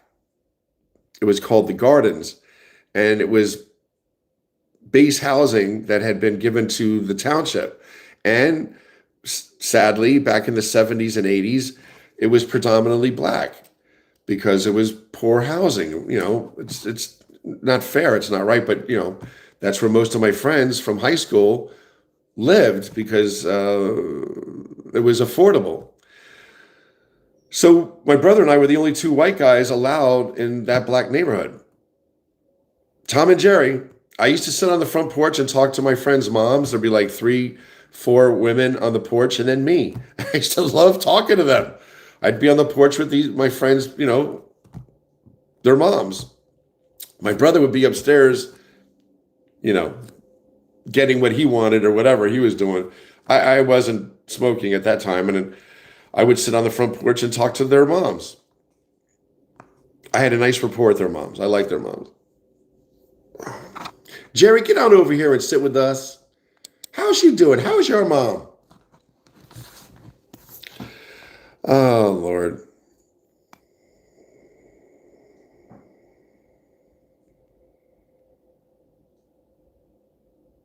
What's cool? Did you go to that? That's not the way we did it in my school, 20 against 1. I don't know what you guys are talking about, but that's cool. Tracy, I raised our boys on boxing and wrestling. When they turned 5 years old, they went to the gym. One was an all-state wrestler, while the others played football. That's awesome. My dad, I was on a swim team when I was 6 years old. I love swimming. I love swimming. And my dad made us take judo. My brother, sister, and I all took judo. And I wound up winning Golden Gloves down in Texas. And then I boxed in college. So, yeah, your father will definitely guide you sometimes to what you embrace. Tracy is like, Smashy is funny. Isn't she funny? Everybody loves Smashy. I've never met Smashy, but everybody loves Smashy. I love when she pops up. She's so, insightful, willing to share. She's a very sweet lady. Tracy says that they were brought up to learn how to box and wrestle. I was afraid of no bullies. I can't stand bullies, and I've seen them my whole life. When you're an Air Force brat, all the kids that you're in your class, where are they from? California, Washington State, Arkansas, Tennessee, New Hampshire. They're from all around the country. So don't you think that when you're in a school room full of kids from all around the country, all different colors, don't you think there's a few asshole kids there whose parents are bigoted? Yeah. My parents were from Brooklyn, New York. We didn't tolerate that shit. There is no, you're black, I'm white, you're Puerto Rican. Everybody loved one another. And I grew up watching Archie Bunker, which is laughing at the people that are against diversity. It's funny. The people that are against diversity are very ignorant, shallow people. There's no other way around it. All the beautiful cultures that are around the world, and you're going to think that white is the best? Come on. Stop. Oh my God. Everybody thinks Jesus was, blue-eyed. Jesus was brown. He had hair of wool. You know what's going to, here, I'm going to tell you this. This is what's going to happen. I'm going to get off because I won't shut up, right? But I'm going to tell you this story. You can share it with your friends today. When we die and meet God, he's going to be up there and he's going to have a book of life and he's going to open it. See if you're in that book. Now, your life, have you raised people up your life or have you brought people down? Have you shit on people or have you embraced and lifted their spirits? What type of life have you led? Think about that. It's very simple. Have you lifted more people up or have you been an asshole and brought more people down? That, to me, is how we're going to be judged. People are going to go to heaven and be very surprised. The guys are going to heaven going, Jesus is white. You're such an asshole. There's no way Jesus is black. What, are you kidding me? And then black guys are going, Jesus is not white. Jesus is black. What's wrong with you, man? No, he's not. He's white. No, he's not. He's black. Well, guess what's going to happen? The skies of heaven are going to open up and you're going to look upon God's face. And guess what he's going to do? He's going to turn to you and smile. And he's going to go, Buenos dias. Buenos dias. Jerry, sit down. I want to talk to you. You may go. He's going to be Mexican. Could be. You don't know. God might be like, Buenos dias. You thought I was white? I am not. You thought I was black? You would be wrong. I am God. And I am Spanish. You don't know. So you better wake up, people. Stop being hateful. So as you do unto the least of my brother, as you do unto me. So it's not rocket science. Oh, Dawn, it's just a biopsy, sweetheart. Titan Bruce says, double tap that like, subscribe, and share the live stream. Show some love for the channel. It'll love you back. Thank you. Titan Brew is Jeff. He is our guy down in. We love Jeff. All right, I'm on for 1 hour, 52 minutes. I might as well stay on for 8 more minutes for a full 2 hours. I hope I get my own. I hope we continue to grow this community. Robert Reitzik says there will be neither race nor gender in the hereafter. The book of Revelation describes the Most High. This is coming from the Theo Saka. Theo sharing with us that the book of Revelation describes the Most High as having the appearances of jasper and sardius stones, which are black and reddish brown. I could see Jesus being brown, little red, hair of wool, handsome. Oh, Robert, you're such a good guy. Titan Brew, you are a good friend. I did not retire from the military. I did not. My dad did 20 years. My brother did 20 years. I did attend the United States Air Force Academy. I did serve in a medical evacuation squadron during the first Gulf War, and I became an RN in the civilian world. I did not stay in the military. I got my medical training in the military, but I did not retire from the military. To retire means you spent 20 years. I did not. My dad regretted that for the rest of my life, for the rest of his life. Jared, you would have been a general by now. Jared, you would have... Dad, stop. Frugal Anista says, wool. Yeah, that's a brother. Frugal Anista has a good sense of humor. I like that. We all got to lighten up, right? Oh, Jonathan Barr says, yes, Jerry, the book of life. Amen. Georgia Montoy said, Titan saying you're speaking my language. What did Georgia say? Love and peace, weed and beer, says George Montoy. Listen, if I was down with Titan Brew right now, I would have a Bloody Mary, walk along the beach, swim a little bit, maybe get a pickleball game going or a volleyball game going, put on a lot of sunscreen and have a hat. I would swim all day in the surf. And I look forward to a nice meal in the afternoon with fresh vegetables and fruit.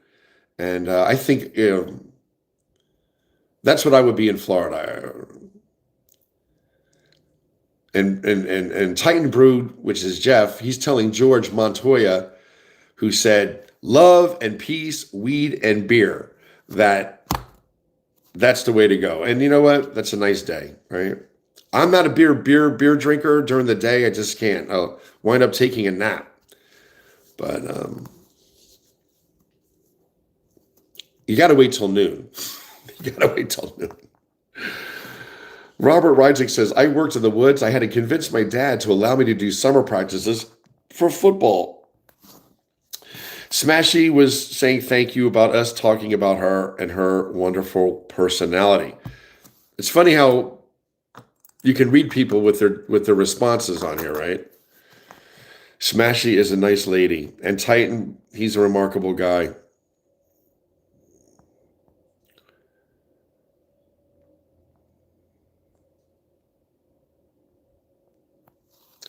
Jerry's getting the tea. Madeline Von Leer is saying greetings from Holland. I don't think we've had anyone from Holland. Madeline from Holland. What?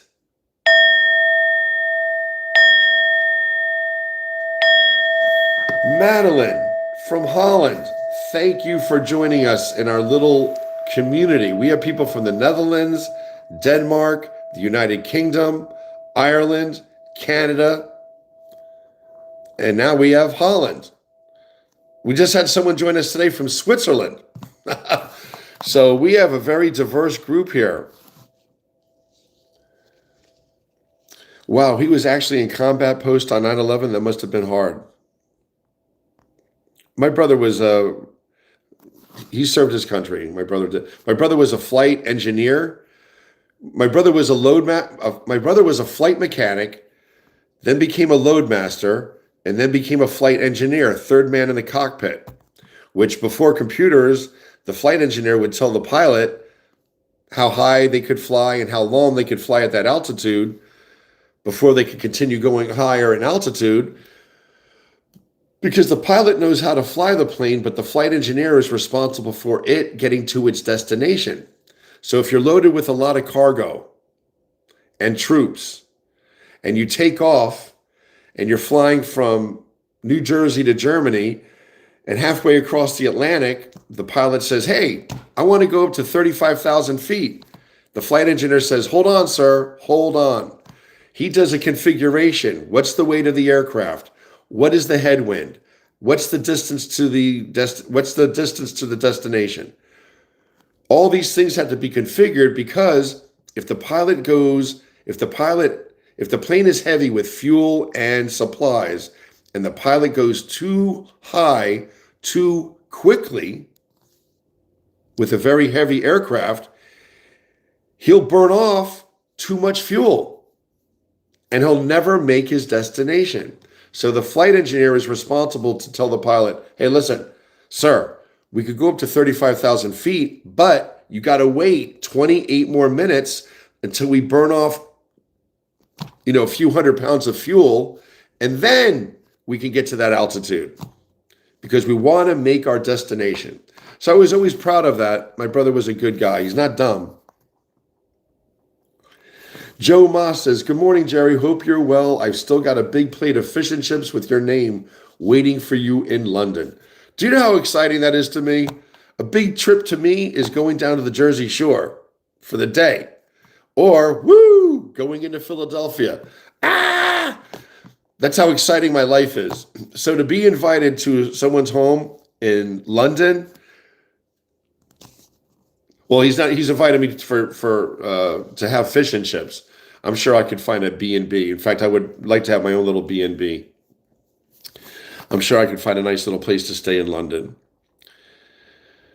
Titan Brew, thanks. It's late here in Japan. Superlania is in Japan. Superlania. I feel a connection with you. I'm going to show you my dad's championship patch from Japan. My dad was a judo champion in Japan for Air Force Japan. Look at this. Look at this. Gerard Doran, Achievement Award, Shihiro Air Base, champion, Judo Championships, Air Force Japan. There's the patch. Air Force Japan, Judo Champions 1959. And then they went to Pacific Air Force, right? So that's that. And here's my dad with the, this is the championship judo team. Look how handsome these guys are. Look at this guy. Look at him. Look at how handsome. Look at this guy.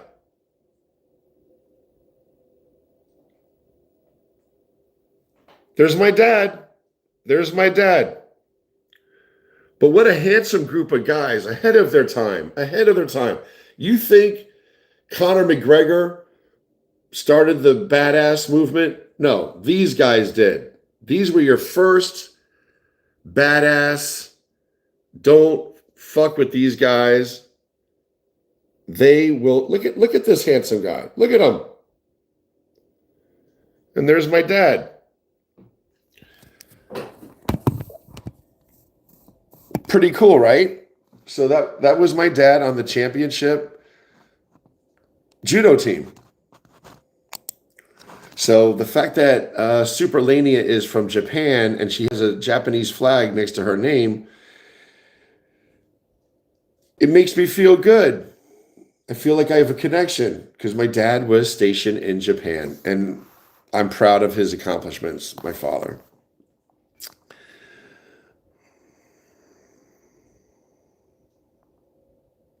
Dawn says she has to go to the dermatologist tomorrow to have skin tags frozen off. And I'm scared. Does the freezing hurt? Dawn, you're so cute. You really. Yeah, it's probably not going to be, it's not going to hurt. It's going to sting a little bit. I too am going tomorrow and I have scabs right here. They're going to freeze these off. I got this, they're going to freeze. They're going to freeze all this and this.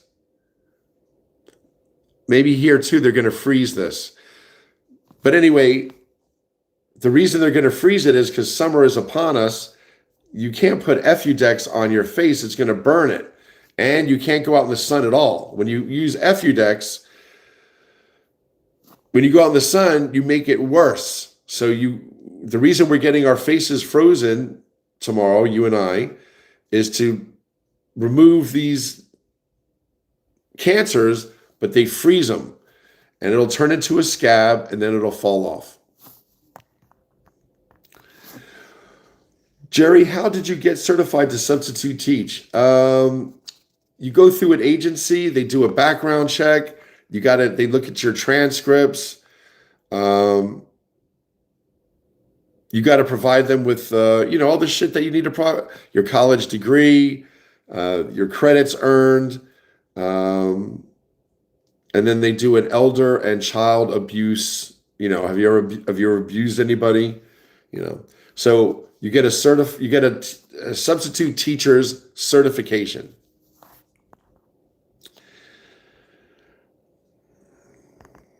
Superlania, Tokyo, Japan. That is awesome.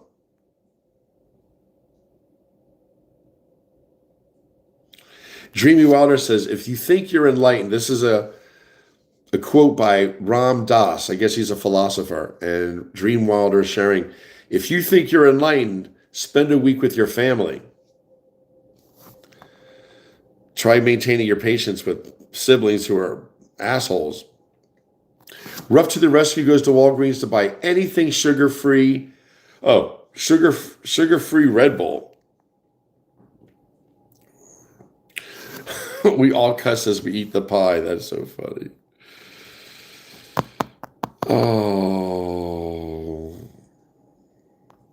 Oh, Dawn, you're sweet. Dawn's saying, I'm so sorry. It's going to be all right because I get my biopsy results tomorrow. And Dawn is saying, it's going to be all right. I just know it. I'll be praying for you. Please, if you don't mind, let us know how everything goes. I agree. Normally, no news is good news. If this is Merkel cell cancer, I'll have to do blood work. And then I don't know how their treatment is going to be. If I have Merkel cell cancer, it's not good. If you have Merkel cell cancer, you have less than a year to live. So I'm 62 years old. I turned 63 in August. And if I see my 63rd birthday and I can just, I got to sell my things. I don't want my mom to worry about my shit. The only reason I'm alive right now is I want to be here for my mom. I don't want her to grow old and be vulnerable to anybody. I want to be here for her. So I pray to God that I am okay and cancer free so I could be here for my mom. If I didn't have my mom, I would not be afraid. We're only on this earth a blink of an eye. Over. How long are we here? That long. We're here for a blink of an eye. And these assholes think they're going to live forever. Why wouldn't you want to lift people up and take care of people and treat people with love, kindness, and respect? These people are evil. So anyway, I've been on long enough. 2 hours, 6 minutes, 3 seconds, 2:63. I wish I weighed 263. I look really good when I weigh 263.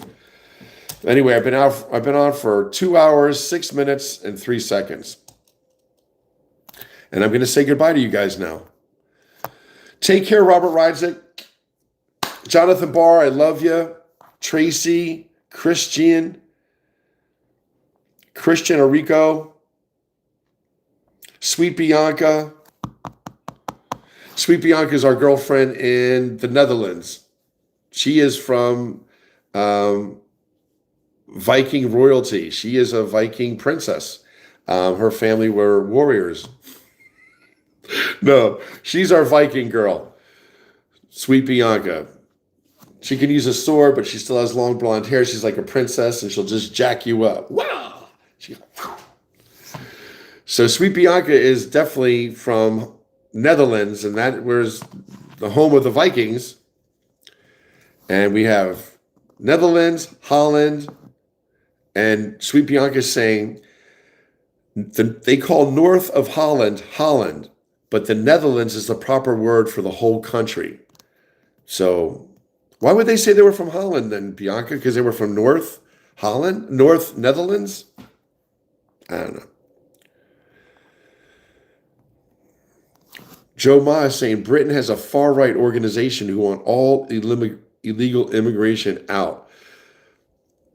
Joe is in London, and I understand what's happening in London is, if I'm not wrong, the Muslim community are fencing off their own areas and going by their own laws. I believe that's right. And there's always bad factions in every group. There's bad thing, but I believe some English women have been sexually assaulted and brought into their fenced-in areas. So you can't have that. You can't have, if the Muslims want to live in your country, by all means, pray to your God, but you have to assimilate into our society. It seems to me that in the United Kingdom right now, there's factions of immigrants who don't want anything to do with English law. And you just can't have your cake and eat it too. If you want to live in England, you got to adhere to English law. You can't make up your own shit and live in your own little fenced-in area. That's what's happening here in New Jersey. You got a large Hasidic Jewish population, and God bless. Have you ever seen the Hasidic kids? They're beautiful. They're just like little Amish kids. The girls and the boys. Unfortunately, the boys got to cut their hair in an awkward way, I think. The girls look regular, but they're doing their own thing too. They beat to their own drum. They don't want to adhere to New Jersey tax laws. They don't want to adhere to our norms. They want to do their own thing. And that's fine to a degree, but you can't have your cake and eat it too. If you want to live in New Jersey and you want to get money from the coffer, you got to adhere to New Jersey law. And it seems like they're really doing their own thing. So there's a lot of division right now, not only in the United Kingdom, not in other countries, but here in the United States. Anyway, it's too damn nice. I'm going to shut up. It's so beautiful outside. I'm going to get ready to go outside. Joe, thank you for your friendship. Bianca, Rebecca, you're a doll, and I appreciate your artwork. I want to get hard copies of it. Oh, Chris J. Jerry, I think Holland is the Netherlands. You're right. I'm slow.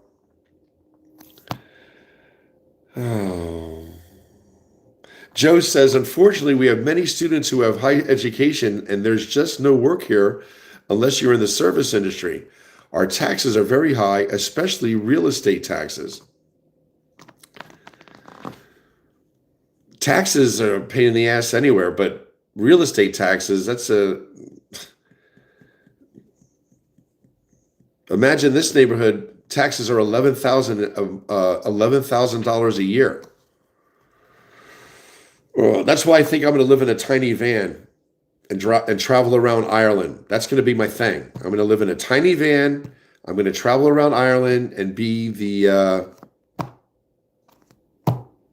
visitor in town. That's going to be my thing. Joe Ma, thank you for your friendship. Chris J. Superlania, God bless you too. God bless you in Japan. I love you guys talking to each other.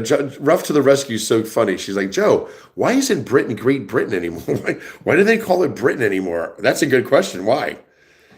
Because it's the United Kingdom. It's not just Britain. You got Ireland, Scotland, Wales, and the United Kingdom. It's the United Kingdom. So you got Britain. I don't know how it's all broken up, but you got Britain, Wales, Scotland, Ireland. They're all part of the United Kingdom. Rough to the Rescue. I'm going to look and see if I got her email. God, I feel like I spend all morning with you guys, but I love you, and it goes by so fast. I mean, really, we've been on since 6 a.m. It is, we have fun. I love being with you guys. I'm going to check my email, and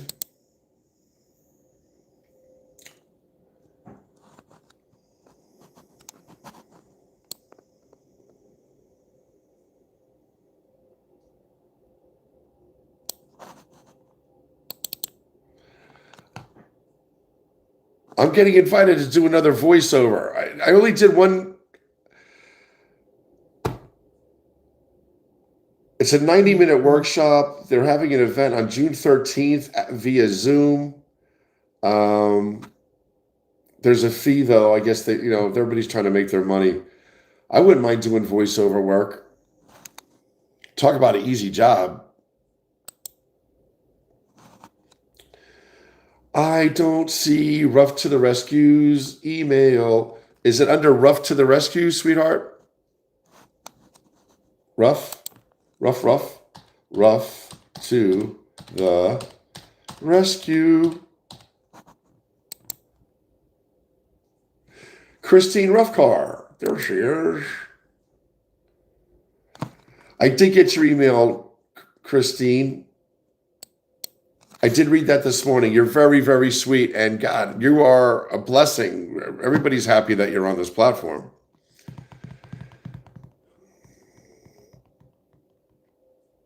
Christine says, I remind her of someone that she had a crush with when she was in grade school. What?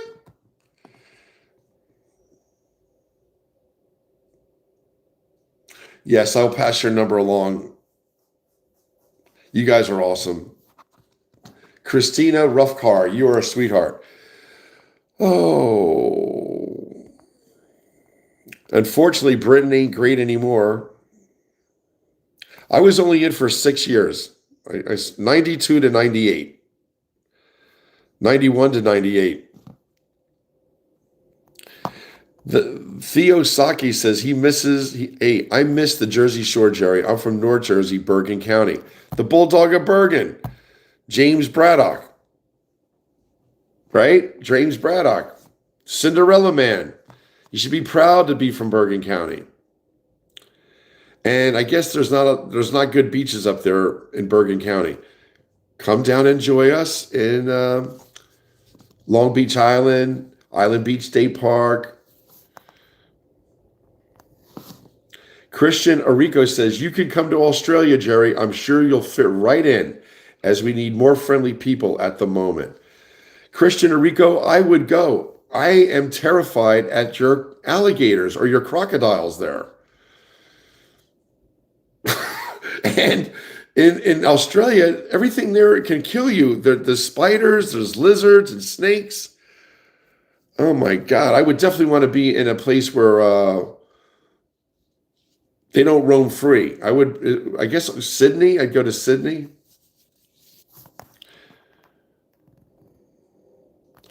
Madeline von Leer said, sorry, Holland is the old name. Now it's called the Netherlands. Joe Moss says, I could stay with him. He's got 5 bedrooms. I'm going to meet some English girls.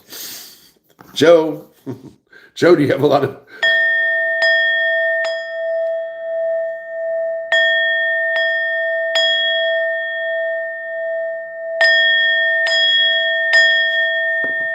Joe, I'm 62 years old. I don't want to meet any women under 50, okay? 12 years difference is enough.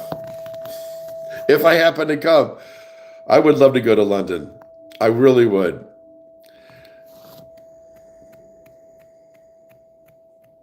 All right, Super Laney is talking to somebody from Kentucky, and she's from Japan, and she's saying, thinking of you all the way from Japan. I really miss you guys today. I hope everything is going well over there in Kentucky. I don't know who's in Kentucky. I'm in New Jersey, and it is beautiful outside. It is beautiful outside. Theo Saki says a flight engineer had to have a very mathematical mind. Yeah, there's quite a few variables when you're figuring out your flight plan. The distance there, the weight of your aircraft, how much of that weight is fuel, headwinds. There's a lot to consider when you're trying to get to your destination. What the hell is that? Yeah. So yeah, the flight engineer is priceless, but now everything's computer. They just plug in their destination, and the computer knows the weight of the aircraft, how much fuel needs to be burned off before they go to a certain altitude. Because if they hot dog it and they're weighted down with fuel and you're weighted down with cargo and you hot dog it and you try to go too high too quickly, you're going to burn off more fuel than you should, and you're never going to make your destination. So all that stuff, they all work together, those guys, right? Joe Moss says, who is going to win the soccer World Cup? I would follow soccer a little bit, only because it's the world. But I told my people yesterday, we need to boycott the NFL. The NFL players need to take a knee. If Donald Trump is entertaining having a draft, a lot of NFL players are within age to be drafted. So if we're at war now with Iran and the draft, he wants to implement a draft, there can be no season for the NFL. There shouldn't be a season for the NFL. The NFL players should take a knee and say, you're right. In solidarity, we don't believe that people being arrested on the street for being black, brown, with black or brown hair is right. We are not playing football this season, and take a knee. If they don't, I have to feel that they're very selfish.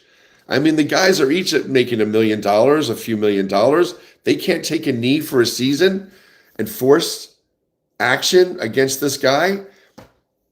If you ever saw the movie Revenge of the Nerds, which is one of my favorite movies, who saved the nerds at the end? Who came to the nerds' rescue? Lambda, Lambda, Lambda. The black fraternity. All those big, beautiful black men. Lambda, Lambda, Lambda. I'm going to buy a sweatshirt. I'm going to get a sweater. It's going to be black and white, just like Revenge of the Nerds. And it's going to say Lambda, Lambda, Lambda. That's going to be my thing, because I think they can rescue us. All the football players, black, white, every nationality, step up, take a knee, say you're not going to play this season.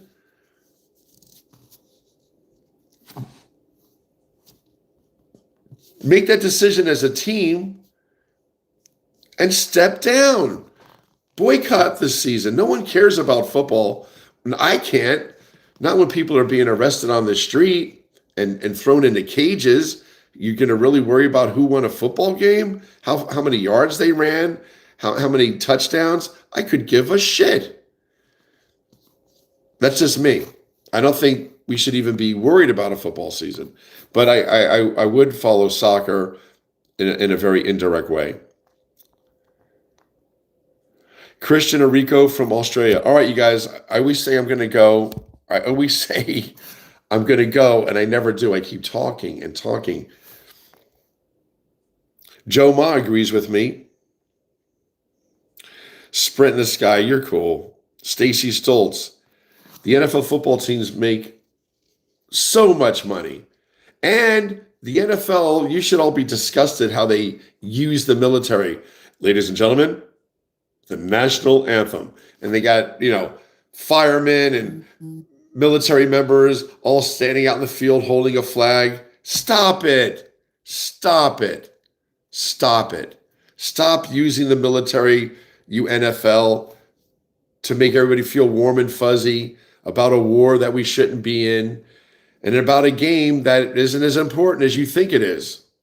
So I think we should all boycott the NFL this season, and the players are the ones that should initiate it. That's my feeling. All right, I'm done. I'm done talking. I want to tell you I love you. It's 8:30. I'm going to go charge my phone, and you know me, I will be back in like 2 hours somewhere. I don't know where I'm going to be. I think I'm going to have a weighted vest on, and I think I'm going to be walking in the woods. So you guys can join me on my walk around noon, all right? It's 8:25, Tuesday morning. God bless you. I'll see you around 11:30. But before noon, all right? You guys have a great day. Jerry, my grandma's getting her results tomorrow too, as why she can't no longer walk. Yeah, outside, right? Yo, Christian, once we get our faces frozen tomorrow, we can't go outside for Thursday, Friday, Saturday, or Sunday. You can't go out for like 4 days because we're going to have scabs all over our face. All right, you guys, listen. Go take your B12, your B complex, and your D3. Google it. They should be taken every day. D3, B complex, B12. Stay healthy and just know you're loved. We have a nice group here, and we are not going anywhere. We're going to continue to grow. All right? Thank you for joining us today. And my God, look how nice it is out there. Have a great day, you guys. Peace from South Jersey. You guys are awesome, man. I can't find how to turn off my phone. Jerry, exit stage left. I'll see you guys tomorrow. I'll see you this afternoon. I'm going to go for a walk, and I'll definitely see you tomorrow morning at 6 a.m.